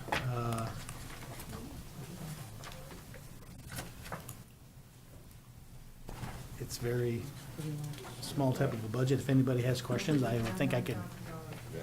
Which one's that? Went down 9,000, yeah. So, if I may, 8321 on page 54, install a security door at the counter. Correct. It was $1,400 spent 2 years ago, $2,300 budgeted now, and we're asking for another $2,300. Are we doing it twice? Nope, I'm looking at taking this budget and this to combine it, because I don't have enough to do that this year, and then just, How no, much I'm not is it? doing that. What am I talking about? I'm thinking capital. Phew. It was not done last year, and I planned on doing it this year, and I want to add a security bar and the security window to it at this point in time. That's what I'm looking to put in. He asked how much it was. So the 1,400 from 2 years ago was. Was not some- allocated Some or other spent. maintenance buildings and Yeah, ground. it was not spent, correct. So does that mean it cost $2,800 and you've saved the $1,400, No, I or? can't save it. I did not, it did not get spent in the budget. Okay. So that'll come out zero in next year's. That's correct. Listing of actual, Yes. roughly. I hate to get to the nitty-gritty detail, but is your security window one where you slide things underneath, or is it a window that opens so you can have an open I want communication? a chain link so we can actually talk to people, but close it at a certain height, you know what I mean? So plans go underneath it, but nobody can jump over it. Okay, because the reason, they talked about a town hall with the glass, and my difficulty with that is that that's not the kind of community we are, and so that's a conversation that can happen later, but I really, I mean, a button underneath for, get the PD here fast is better. I just don't, the closing off, separating the public from us, that separation is it's psychologically pretty intense, I think. Because when town hall years ago talked about putting the glass up and everything, I get the concern, but I don't want to live in fear like that. I don't want it to be seen that And the way. plan is not to put glass, it's to put a chain, a rolling chain link. To close at night? To close at night. Oh, And that would okay. be open during the day, but it won't be open the full height. It'll be open so you can talk, but somebody can't jump over it. Okay. I can So talk- if you're standing there, it's your head height. Yep, Somebody have to work to get underneath it. okay. So is there an issue at code enforcement? Do people Uh, are angry and? There are wanting some to come angry over the people that counter? I've been called down many times. Sorry, thank you. There's been issues where some of the firefighters have been called down many times to quell some concerns. Pardon? Yeah. Yeah, Yeah, no, all right. so I was just curious. I don't want to make it look like a jail, but we need to provide some type of a movable gate that we can secure it at night and then bring it up to a convenience level that will still not prevent, but slow down somebody from coming over that gate, over Right. that counter. All right, And I think that's a safety thing. perfect. All right, does anybody have anything further that's, Barbara? Chief, can I go back to fire again? And actually, I know I'm getting the hairy eyeball from the back. Go back to the ambulance, I guess page 30. And the number? Well, it's the operating supplies. 8203. 8203. What happens for reimbursement of Narcan? How does that happen? Go ahead, Matt. If they're administering that on a run? It's, to the best of my knowledge, that's a medication that's replaced on a 1-for-1 exchange by the hospital. Their Costs us resuscitation. Okay, okay, so somewhere it gets billed at a hospital level? Yeah, so it will be replaced by the hospital, and through our medical resource agreement with our medical resource hospital, expired medications are replaced. As well, from the by the trucks? medical resource hospital. What the pharmacy tries to do at the hospital is they have the dates of what we have in our stock, and there's some things we go through a lot of, but there's some of those specialty medications that we don't. Right. So when it gets to a point where it's almost like 2 weeks before it goes out of date, Right, they call and we swap it so they can use it at the hospital. right, they just Right. recycle it They just recycle locally. it at the Yep. hospital, correct. Thank you, sir. Nothing further? No. Thanks, gentlemen. Appreciate it. Thank you. Thank you. All right. Nothing further for Eileen or Paul? I'll entertain a motion. Just one, like, real quick thing. Some of the increases and decreases that you see in those two large budgets, I'd just like to point out to you, and that is meaning the police and the fire department budgets. You see a big decrease in the fire department's budget for retirement. I had no idea that it would turn into these kinds of dollars. So, for instance, with the fire department, it's a savings of $38,000, and with the police department, what? Police department, it's another $31,000. Because we've had retirements? No, because they didn't increase them, and we, is that right? Yeah, actually, the rates went down Rates went down, that's right, okay. for the next 2 years, so they lock in at 2 years. So the rates, in 1920 are actually going down, I think, 1% for both police and fire. 2020? 1920. 2019, 2020. So, and the other thing is, workers' comp is a huge increase for the fire department and a decrease for the police department. And that relates to the information that you got for the injuries, and we're still kind of paying for that and expect that it will level out. But workers' comp in total wasn't an exorbitant amount, but it appears to be very large in the fire department. So that's all.